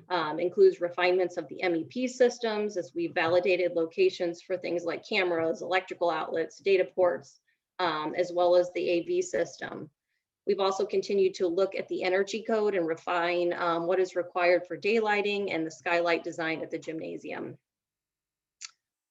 Also in the budget, some of what you'll see is really just a reallocation of budgets to represent the scope of work that will be in the general contractor's bid package. When we get to the total program budget, the first line item you're going to see is the construction value. We've done some shifting around of budgets to make sure that that number is representative of what we expect to come back on bid day with the general contractor's package. So some of those reallocations represent things like builder's risk insurance, which will be carried by the GC, not by the city. Kitchen equipment, we will be purchasing some of the equipment as a separate contract to the GC, but things like the fire protection system and HVAC hood will be furnished and installed by the general contractor. I think one of the largest changes that you'll see as a reallocation is pulling the abatement of the existing community center out of the construction budget, holding that as a separate contract under the special construction line item. Lastly, there are some placeholder budgets for some landscape maintenance agreements that are again reallocations of funding that was previously established. Excuse me, Katie, could you identify for me what MEP stands for again? Refinements Sure. of our alphabet, MEP. Mechanical, electrical, plumbing. Thank you. No problem. Thank you. All right, the last bullet I have on here is just again reiterating that we've aligned the cost breakouts with Centennial Greenway, which is also a portion of this project that will be bid out under the same umbrella with the financial breakout occurring on the back end. On the Warson Park side of things, the previous estimate was based on that conceptual design plan, as I mentioned back in February. These documents have advanced to 100% construction documents. We did pause at 50% and update our cost estimate, which again included design refinements that are really an overall reduction to where we were at concept design for things like the walking paths, landscape plantings, maintenance facilities, splash pad, and signage. Again, made some minor reallocations to construction budgets for things like signage, site furnishings, and again, the landscape agreements.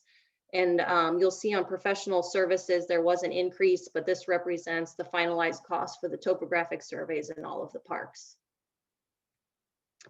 So a lot of numbers on one screen here, but what this represents is a whole lot of data kind of rolled up into as few line items as we can use for it to make sense. So you'll see the column in the middle with design development dated February 2021. This was the last update that you all had seen. So the construction budget is about 14 million of the total $16.5 million budget.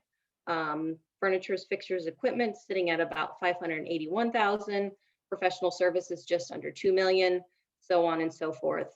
At the time in February, we were about $560,000 over budget overall, and the city council gave us approval to proceed with the intention that we would work to reduce costs as we proceeded through design.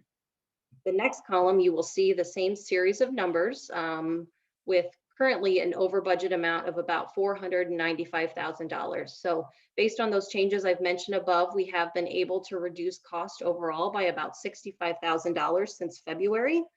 And the one thing I want to point out here is that we are still including about a 10% construction contingency in the first line items, or about 1.2 million, as well as additional owner contingency in about 223,000, which is to cover the parks. So we haven't fully vetted out those designs. We're at a concept stage. So we are carrying an additional contingency specific to the parks as we advance into more design detail. All right, so a look ahead. Where are we headed? Again, continuing to progress towards cost reductions. There are a few kind of tracks of activities that will be happening over the next several months that we believe will kind of refine where we're at overall in the budget. So like we've discussed, the cost will be bid for Warson Park and the community center. We'll be able to lock in our agreement with the general contractor, as well as bid out and procure many of those owner furnished items that we discussed on the previous list. The schematic design and design development will also be underway for the parks. So we'll have a much higher level of detail in order to be able to really fine tune our cost estimates and also target scope refinements to manage to that budget. Lastly, the city is also exploring a potential for grants like the municipal parks grant application, which could bring additional funding sources to offset project cost. So lastly, the next updates and really when we're going to bring this all back full picture to you. So in late June, we will ask for your approval to proceed to general contractor bidding. Mid-August, we will bring those bids back to you for approval for the Warson Park and Community Center package of work. And then sometime fall of 2021, we will bring back to you a full project update that brings all of those things we just discussed back to you for another big picture budget update. So with that, I am going to stop and see if there are any questions. Thank you all for your time this evening. Any questions from the council? Katie, do you want to stop sharing the screen for a second? This is a lovely picture of what this building could look like at nighttime with the lights on the inside. That was a very, very pretty picture. Thank you.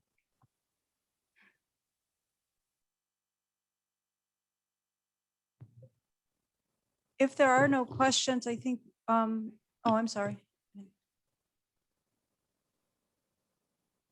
So I'm not looking to open a can of worms, but when we've been talking about recent other projects we have going on in the city, we've been talking about engaging and giving a certain percentage of the work to minority businesses and letting them apply for them as well.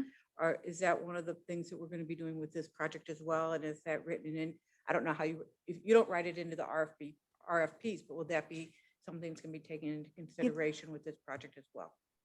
That was in one of the first slides that we're going to be looking for that same 15% percentage Okay. of. Okay. Okay. I apologize. Yeah, that's okay. I was reading along. That's okay. That's all right. No There's problem. a lot to take in. Thank you.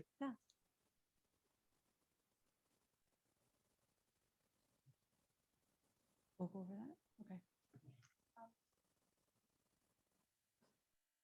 Okay. Actually, Bev, if you want to talk from up there, and I was going to use my computer to just, That's perfect.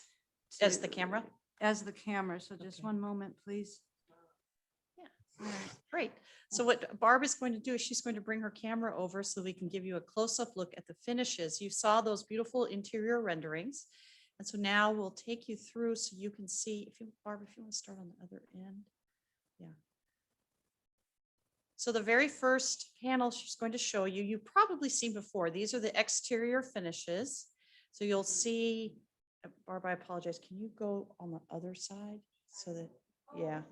Yeah, thank you. Sorry about that. Okay, so these show you the exterior, these are the actual exterior finishes of the building. So you see that rough relief stone, you'll see the wood look metal panels, the green panel. So that's, and you can come down later and touch and feel those. That's what the exterior of the building is going to look like. And now as Barb moves towards her right, we'll bring you into the lobby. So if you could zoom in on that beautiful flooring, this is our luxury vinyl tile, and it is this beautiful cross-cut wood tile. So it really brings that lovely warmth of wood into the community center, but in a finish that we'll be able to clean and maintain and has a high durability. And then we've got our paint samples there. So we have these nice muted tones with, but the camera doesn't pick up, that's actually a blue. But so unfortunately, the resolution of the colors isn't always accurate over the camera.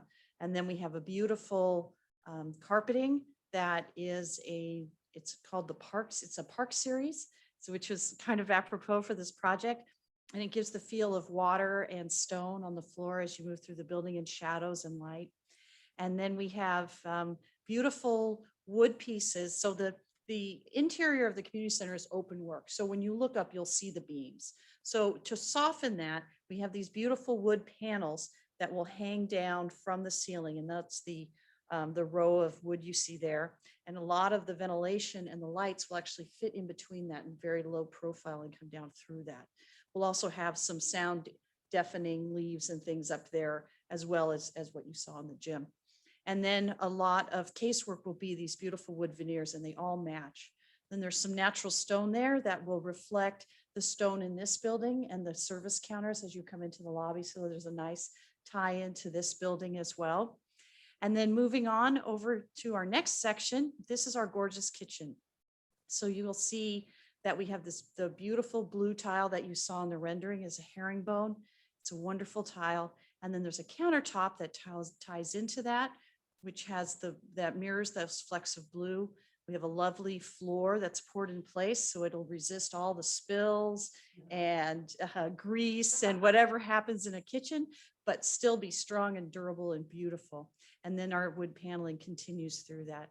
And then as Barb moves over to the next section, these are our restrooms. So what you'll see here is we have these beautiful tile. These are very large rectangular tiles that'll go from floor to ceiling in a row, and that will really help those spaces feel large. And then we have a glass accent in there that'll have white behind it to sort of brighten that up. And that's about a 2-foot panel that'll run around those buildings. And then that gorgeous copper, and I don't know if it'll really show you, we have these gorgeous copper restroom partitions that are pitted.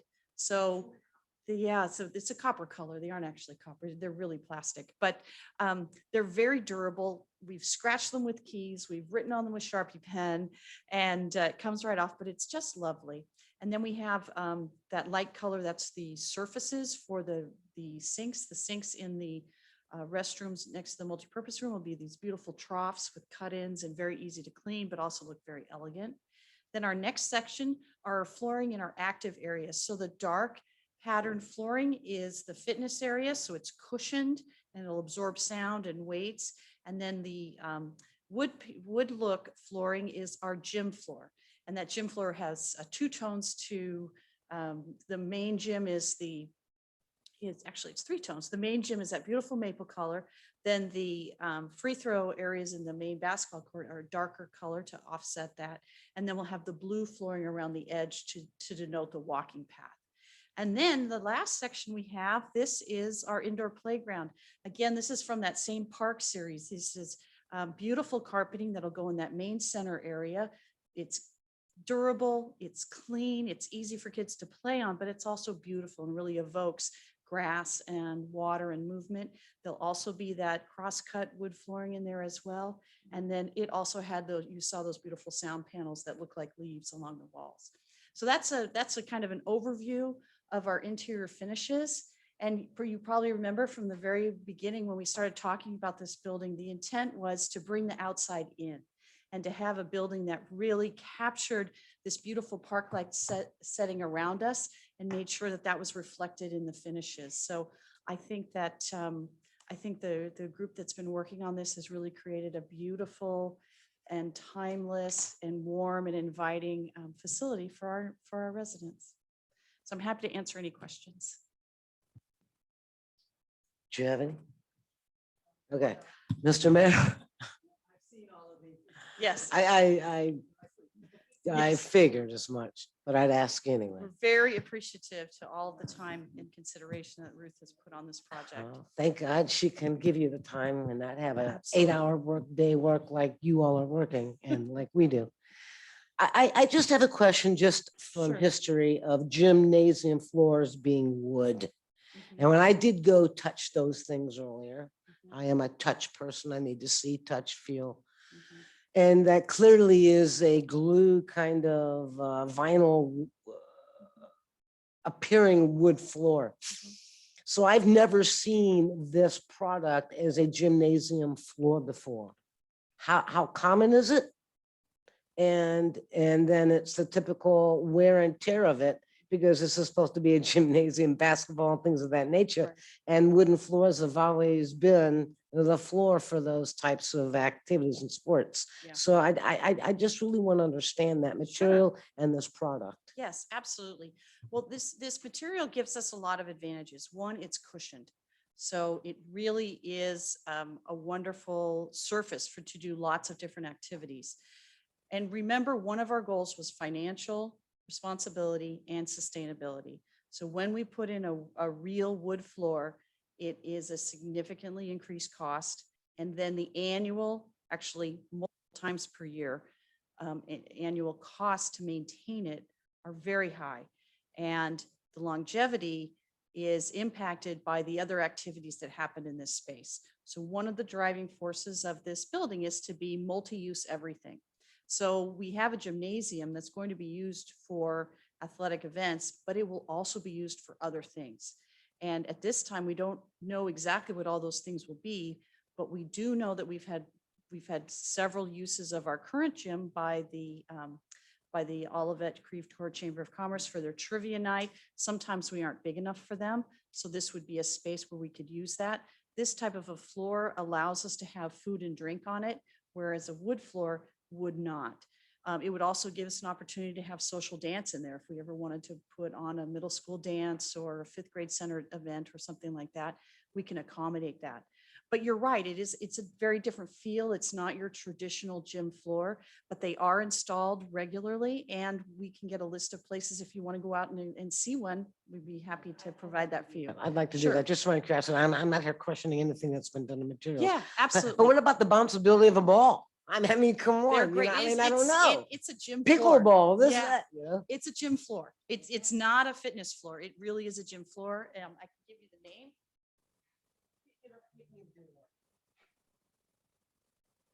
But it's specifically designed for athletics. So it's Omni Sports is this one. They do different thicknesses. This one's 7.1 millimeters. So it really does give you that vibrancy and that bounce. Is it Maples Pavilion? No. Is it, is it going to be the same as, I always mispronounce it, but, something at WashU or Sloop, no, it's not going to be the same. But is it going to be lively for age groupers and adults? Yes. I only have one problem with it. I appreciate all the work that you've done, that we've all done. But when I look at those colors, I still see Seattle Seahawks. I mean, it's spot on Seattle Seahawks. I mean, yes, it is. Well, Seattle they're different Seahawks. tones from Seattle Seahawks. We don't have that predominant Well, blue. that's the only reason why I'm Yeah. going with it, because it is Yeah. Olivet Green before So- Seahawks. So I do have to reassure you, the kitchen blue is not Seattle Seahawks, not Okay. at all. It's much more, blue. No, it's like that college team. And I'm so bad with college team names, but the basketball team with the baby blue. North Carolina Tar Heels. Tar Heels? Yeah. Yeah. North Carolina. Yeah, I'm the wrong person to say college basketball names, but I do think that the dark blue accent is, I think, the one that's really concerning you, and that's minimal. That's our accent number 2. There isn't much of that. But what you don't see, that you'll see later on as we progress further in the concept, is we will have some interior wall surfaces that have natural images on them. And that will definitely not make you think Seahawks. Well, I good. promise you, there will be no Seahawks on the walls. Well, I have nothing further to say about that. then. Yes. Mayor, before we move on, I'm not sure, Joel, do you have anything you'd like to add? I know you're going to be doing most of the talking when we come before the planning commission, but here's an opportunity. No, I think, I was actually going to compliment Beverly. She paid attention when we talked about it a lot. And so she was spot on with what she was going through there and did a very good job. And so, no, it's had a good time working with the city staff at this point, and just, glad to see it continue to move forward. Make one last comment. If I could. I have to compliment Beverly because I know that you guys know this, but Beverly has agonized over every decision. And I don't mean that in a bad way, but today we exchanged an email about grout. I mean, it's every decision has been thought out. Every decision has been made with it's a conscious choice. And I think watching you do that has been inspiring for me because, I enjoy it, but simply putting all of that on two tables couldn't even begin to explain or show how many samples we have seen or Beverly has seen. And to have come from everything that we pared down to that, and then to be able to show it to all of you it's great. I mean, it's really great. But yes, we are talking grout. We were talking about grout this afternoon. Absolutely. So, and cabinet pulls. It's every detail has to be thought out. And I think it's a lot of work, and the end result is going to be remarkable. There's benefits to having a little OCD. Yes. So Yes. one of the things that absolutely. I'm very excited about is the grout, because we're gonna have dark grout so that how many times have you gone to a public restroom and you can see where the grout is dirty and clear here and brown here. Right. So So we we're gonna won't be- have that. No. And I won't bore you with many more details, but one thing I'm very excited about is our restroom partitions are going to be suspended so that the cleaning can go under them, so that you won't have those little captures of dirt at the bottom of the legs. Yep. I mean, this is Yeah. what I'm talking about. Yeah. Every detail, there have been so many details that have been thought out. You can't, it's just, it's great. Yes, yes, that's true. The benefit of being in an older building is you see the trouble spots, and we're trying to avoid those. So the Exactly. toilets are suspended. So again, so we don't wear those little areas that capture liquids at the base of the toilet. We can clean them every day. Yep, it's great. It's great, though. It's excellent. Kudos. So, thank you. Thank you. I found my color palette or my material palette for my new house. And that only took what, a year Yeah. for that to be able to be found for you.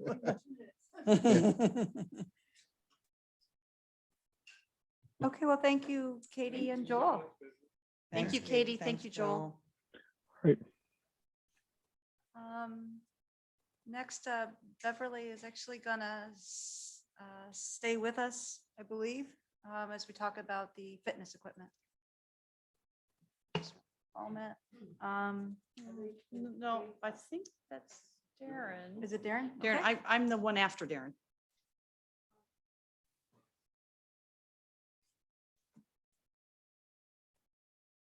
But I'll tag team. Okay. So the next item is the selection of a fitness equipment vendor for the new community center. And just to be clear that it's just the vendor. Sure. As we narrow in on a lot of these specialty items with the community center, we'll go through many of these vendor selections on the specialty things. And one of them is fitness equipment. And it's the layout and the selection is specialized to just a few kind of, it's a specialty. And we've asked for help. We put out an RFQ to find out some people that would be qualified to help us out with this, the design, the layouts, and the necessary equipment, how to get it, how to make sure it's maintained, and all the options with that. We did release, I think May 3rd, put an RFQ out, and we had 2 responses, which was Johnson Commercial Fitness and Advanced Exercise. And through those responses and through a quick presentation of those responses, it was a really tough decision. Both were very qualified, fully qualified. We decided to recommend the design team itself, I guess, decided to recommend Advanced Exercise Incorporated for that. I'd more than happy to answer any questions about the RFQ itself or any of the decision points that were in there. But with that, that's where I'll leave it.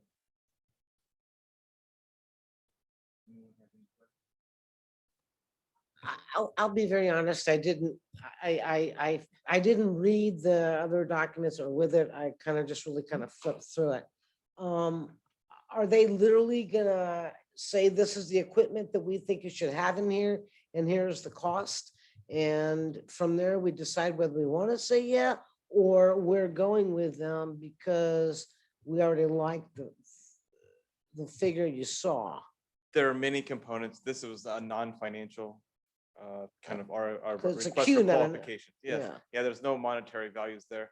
We will see a cost for this as a owner provided kind of piece of equipment. But the thing there is most of this equipment, no matter what we would go with, would be on some sort of cooperative buying or a GSA. Usually what Sure. GSA schedule is the one that works best for us for price. And that's so there wouldn't be another bid for that. Okay, itself. okay. All right. Yeah, it becomes chicken or egg, and we're not. We just don't buy that much equipment itself to know what would be a good selection or where it should go. We could pick one out for sure, but it may not be the best fit for the people we intend on having memberships at the community center. So that's why that's the process, I guess, of the thinking behind it. Mr. Mayor, I make a motion that the city manager enter into negotiations with Advanced Exercise for community center fitness equipment. I'll second that. Councilmember Carl, Yes. Councilmember Waldman. Yes. Councilmember Springer. Yes. Pardon me, Chairman Weil. Yes. Mayor, Yes. motion passed. Thank you very much. The next item is the Indian Meadows rain gauge. Parks Director Beverly Tucker Knight will talk to you about this initiative. Good evening again, council. So, but you have before you an item that has been before the Parks and Recreation Commission, and it originates with the city of University City.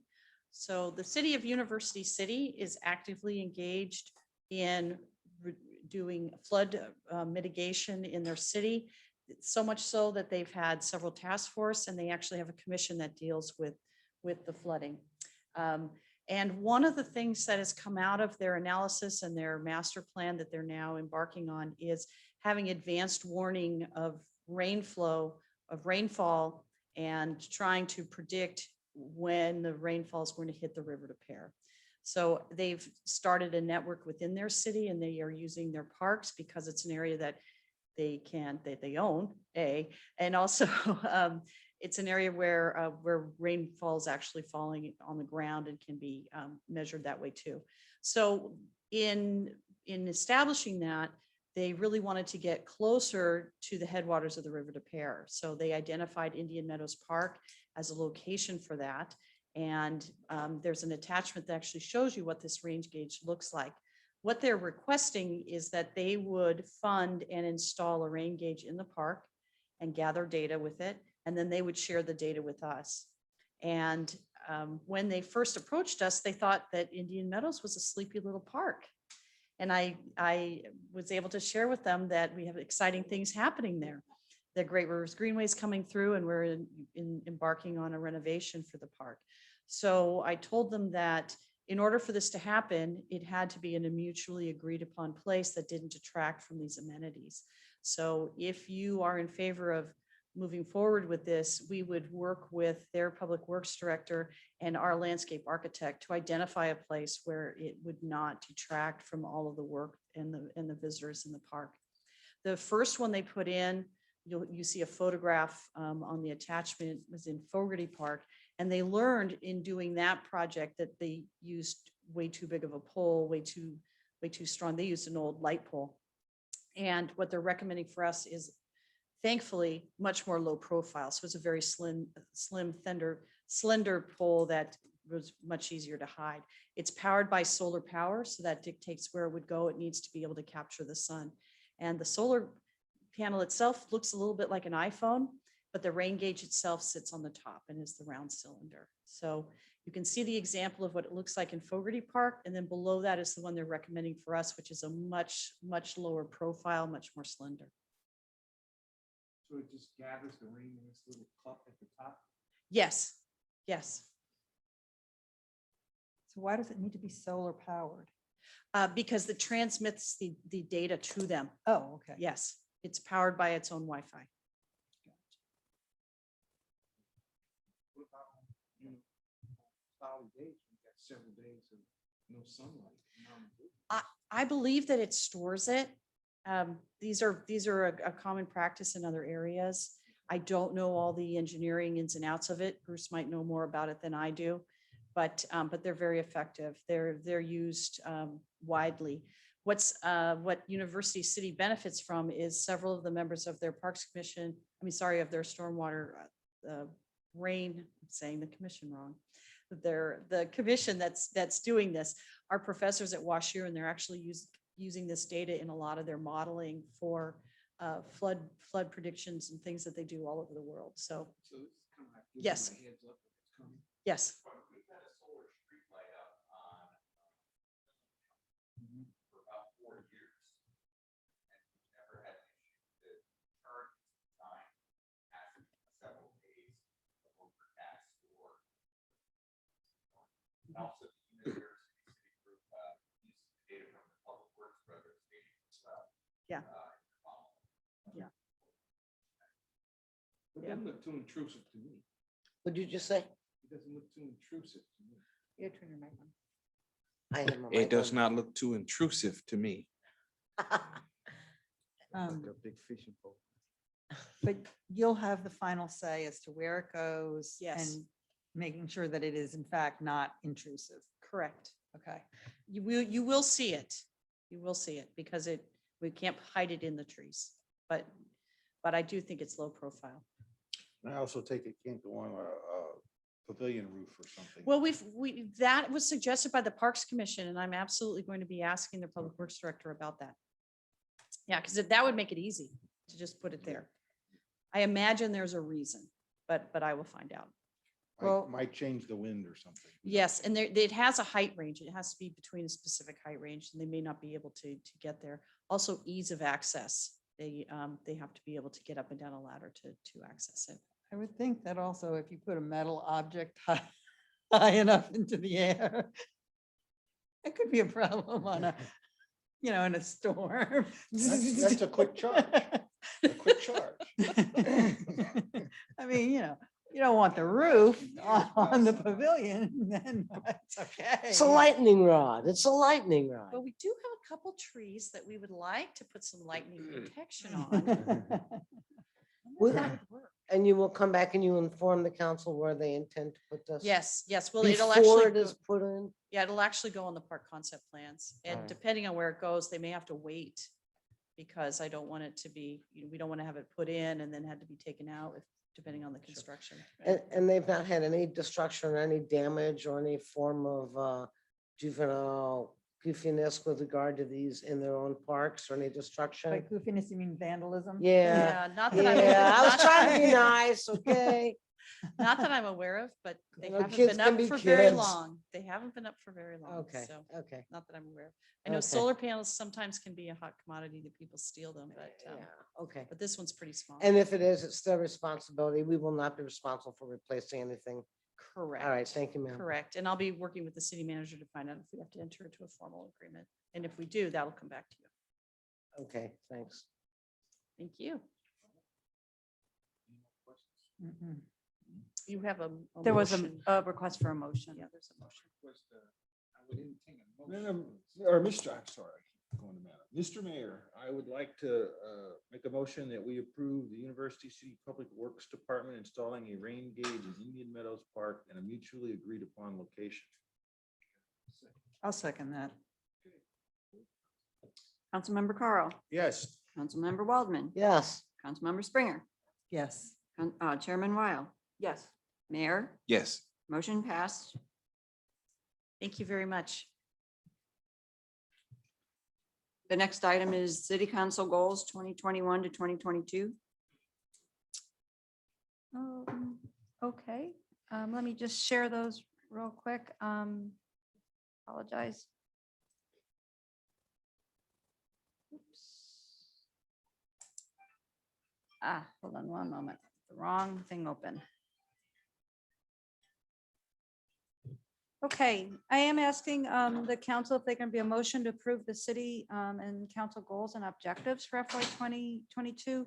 The overall city goals did not change. Those are be a leader in service development facilities in the region, state, and national associations, fully utilize public space for creating community and improve connectivity, strategically leverage new and existing funding sources and economic tools to improve services, efficiencies, and revenues within the city government, to direct economic investment and development, to increase commercial opportunities, utilize property at highest and best use, and ensure the quality employment in the city of Olivet, ensure operational transparency through online access to data, the plain English ordinances, policies, and procedures, increase regular and consistent communication between residents, businesses, and the city, balance fiscal responsibility with quality city employment opportunities and benefits, and perform regular self-assessments, viewing city policies and practices from an internal, external, and sociological perspective. Then the council has their own goals, and providing full range of quality and responsive municipal services allowable under the state law, participate in state, local, and national organizations to influence legislation and improve regional relationships, create a sense of place and encourage civic pride, create opportunities for economic development and retain and improve existing businesses. And then the new one that was presented was creation of short, medium, and long-term goals to establish a process of self-assessment focusing on diversity, equity, and inclusion. And then means to reach those goals, the council will have the following objectives: continue to hold council meetings, work sessions, and town hall meetings to provide a public forum for various viewpoints, inform citizens of opportunities and plans, and deliberate to reach best possible conclusions for the city and its citizens. Provide an atmosphere for residents attending public meetings to expect an opportunity to communicate viewpoints and share concerns on community issues within a structured setting guided by the council. Increase participation in Municipal League of Metro St. Louis and Missouri Municipal League, and continue to establish the Olive Boulevard corridor as a focal point of the city as outlined in the strategic plan. Bring in a professional to work with council and the city manager on creation of short, medium, and long-term goals to establish a process of self-assessment, focusing on diversity, equity, and inclusion, create a process for evaluation of the city manager, and continue to improve design and content of the website, newsletter, and social media. And so unless the council has any just other discussion or questions on these goals. I do, but I'll let you go first. Oh, no, you go right ahead. You go right ahead. If, Barbara, if you could just go back to that second to last page, I just want to know why you have two, what I see is two different things combined into one. It's just, it's in a PDF. I converted it to a PDF and it just didn't have the line in there. It's So you know which one I'm talking about. Okay, It's just the fact that. it's okay, a okay. PDF. It's like, what does that have to do with that? That should be on its own, but okay. There. Yeah, it's just the fact that it was turned into. a Okay, PDF. okay. I appreciate it. Thanks. That was it. So I would like to ask the council to add 2 additional goals to this. The first goal that I think is important for this council and has a lot to do with our conversation last week with VR. I think that every council member should have to go through some VR training. I think it's important for us to understand what the police department is doing, and it will give us a perspective from their perspective. So I think we should do some VR training. And the other, I think that every council member should have to do a ride along with a police officer. I'm going to make a comment about your VR. People who have visual and other brain neurological deficits, such as I, cannot do VR. I am more than willing.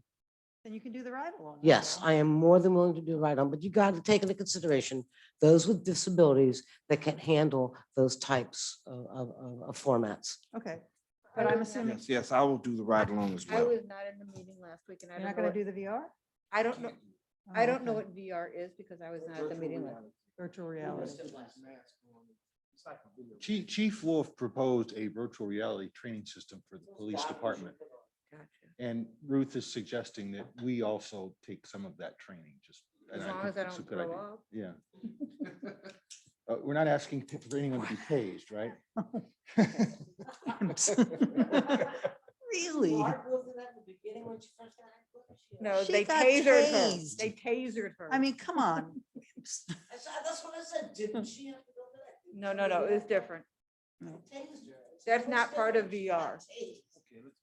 Yes, but I would like to propose that if we can make the language that if. Could you make it into one and make it and or? I think if you're capable of doing both, you should do both. If you're not capable of doing both, then do one, but to do and or, they're totally different experiences. VR is going to give you a very different view, a very different thing. And ride along is a very different thing. The reason I said and or, so if you're capable, you do and if you aren't, you do or, you know. But if you don't want to mix them. Yeah, no one's going to make you do anything you don't want to do. No, it wasn't for me, it was for to accommodate other people. I understand. Yeah, I'm fine with both of those ideas, but I would perhaps suggest there are more of objectives than goals. In other words, it's more us coming familiar with the city or whatever would be our objective, whereas these are very specific things to do. And that's all I would say, but I agree with doing it. Yeah, I want to make sure that we get them done because I think it's really important. But if you don't want them to be a goal, It's an objective. It just seems like an objective to me, that's all. okay, But that's fine. Yeah. Just make it our objective. And if you wanted to put and or, that's fine too. I don't want it to, I think that we all need to be clear about what the and or means. If you can't do it, that's one thing. It isn't something that you should be able to just simply say, I'm Then going to leave opt it as out. two, then leave it as two. I want to do both, Yeah, I want to do both. I don't know if I can do both. but I will volunteer for the night shift. Oh, that would be. And you don't need this shall, or you can change that. Council members shall participate in a ride along with the Olivet Police Department and virtual reality training as abilities allow. Perfect. Okay, and then if we could have We have it under objectives. Where did you put that one? objectives. Sorry. Okay, thank you. Mr. Mayor, I make a motion to approve the city and council goals and objectives for FY 22. Second. Councilmember Carl, Yes. Councilmember Waldman. Yes. Councilmember Springer, Yes. Chairman Weil, Yes. Mayor, Yes. motion passed. Item number 15, Mayor, is hearing from citizens, part 2.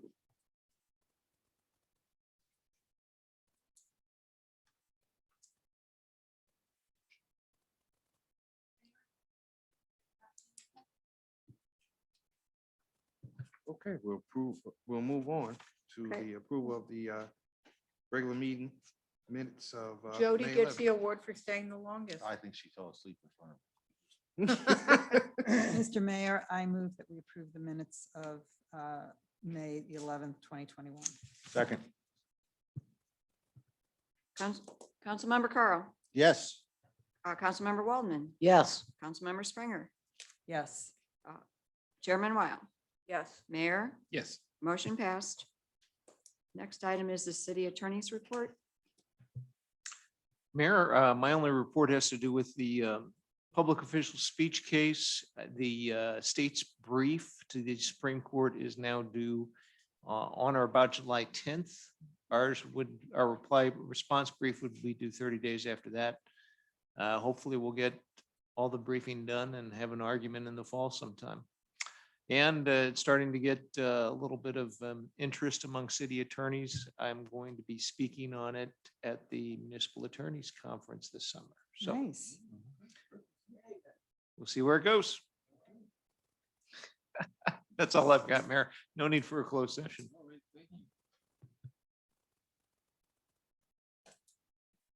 Mr. Mayor. I All move right. that- I move that we adjourn. Second. Are we Second. not going to have closed session? Nope. All right. And good night. We're gonna go home. Good night.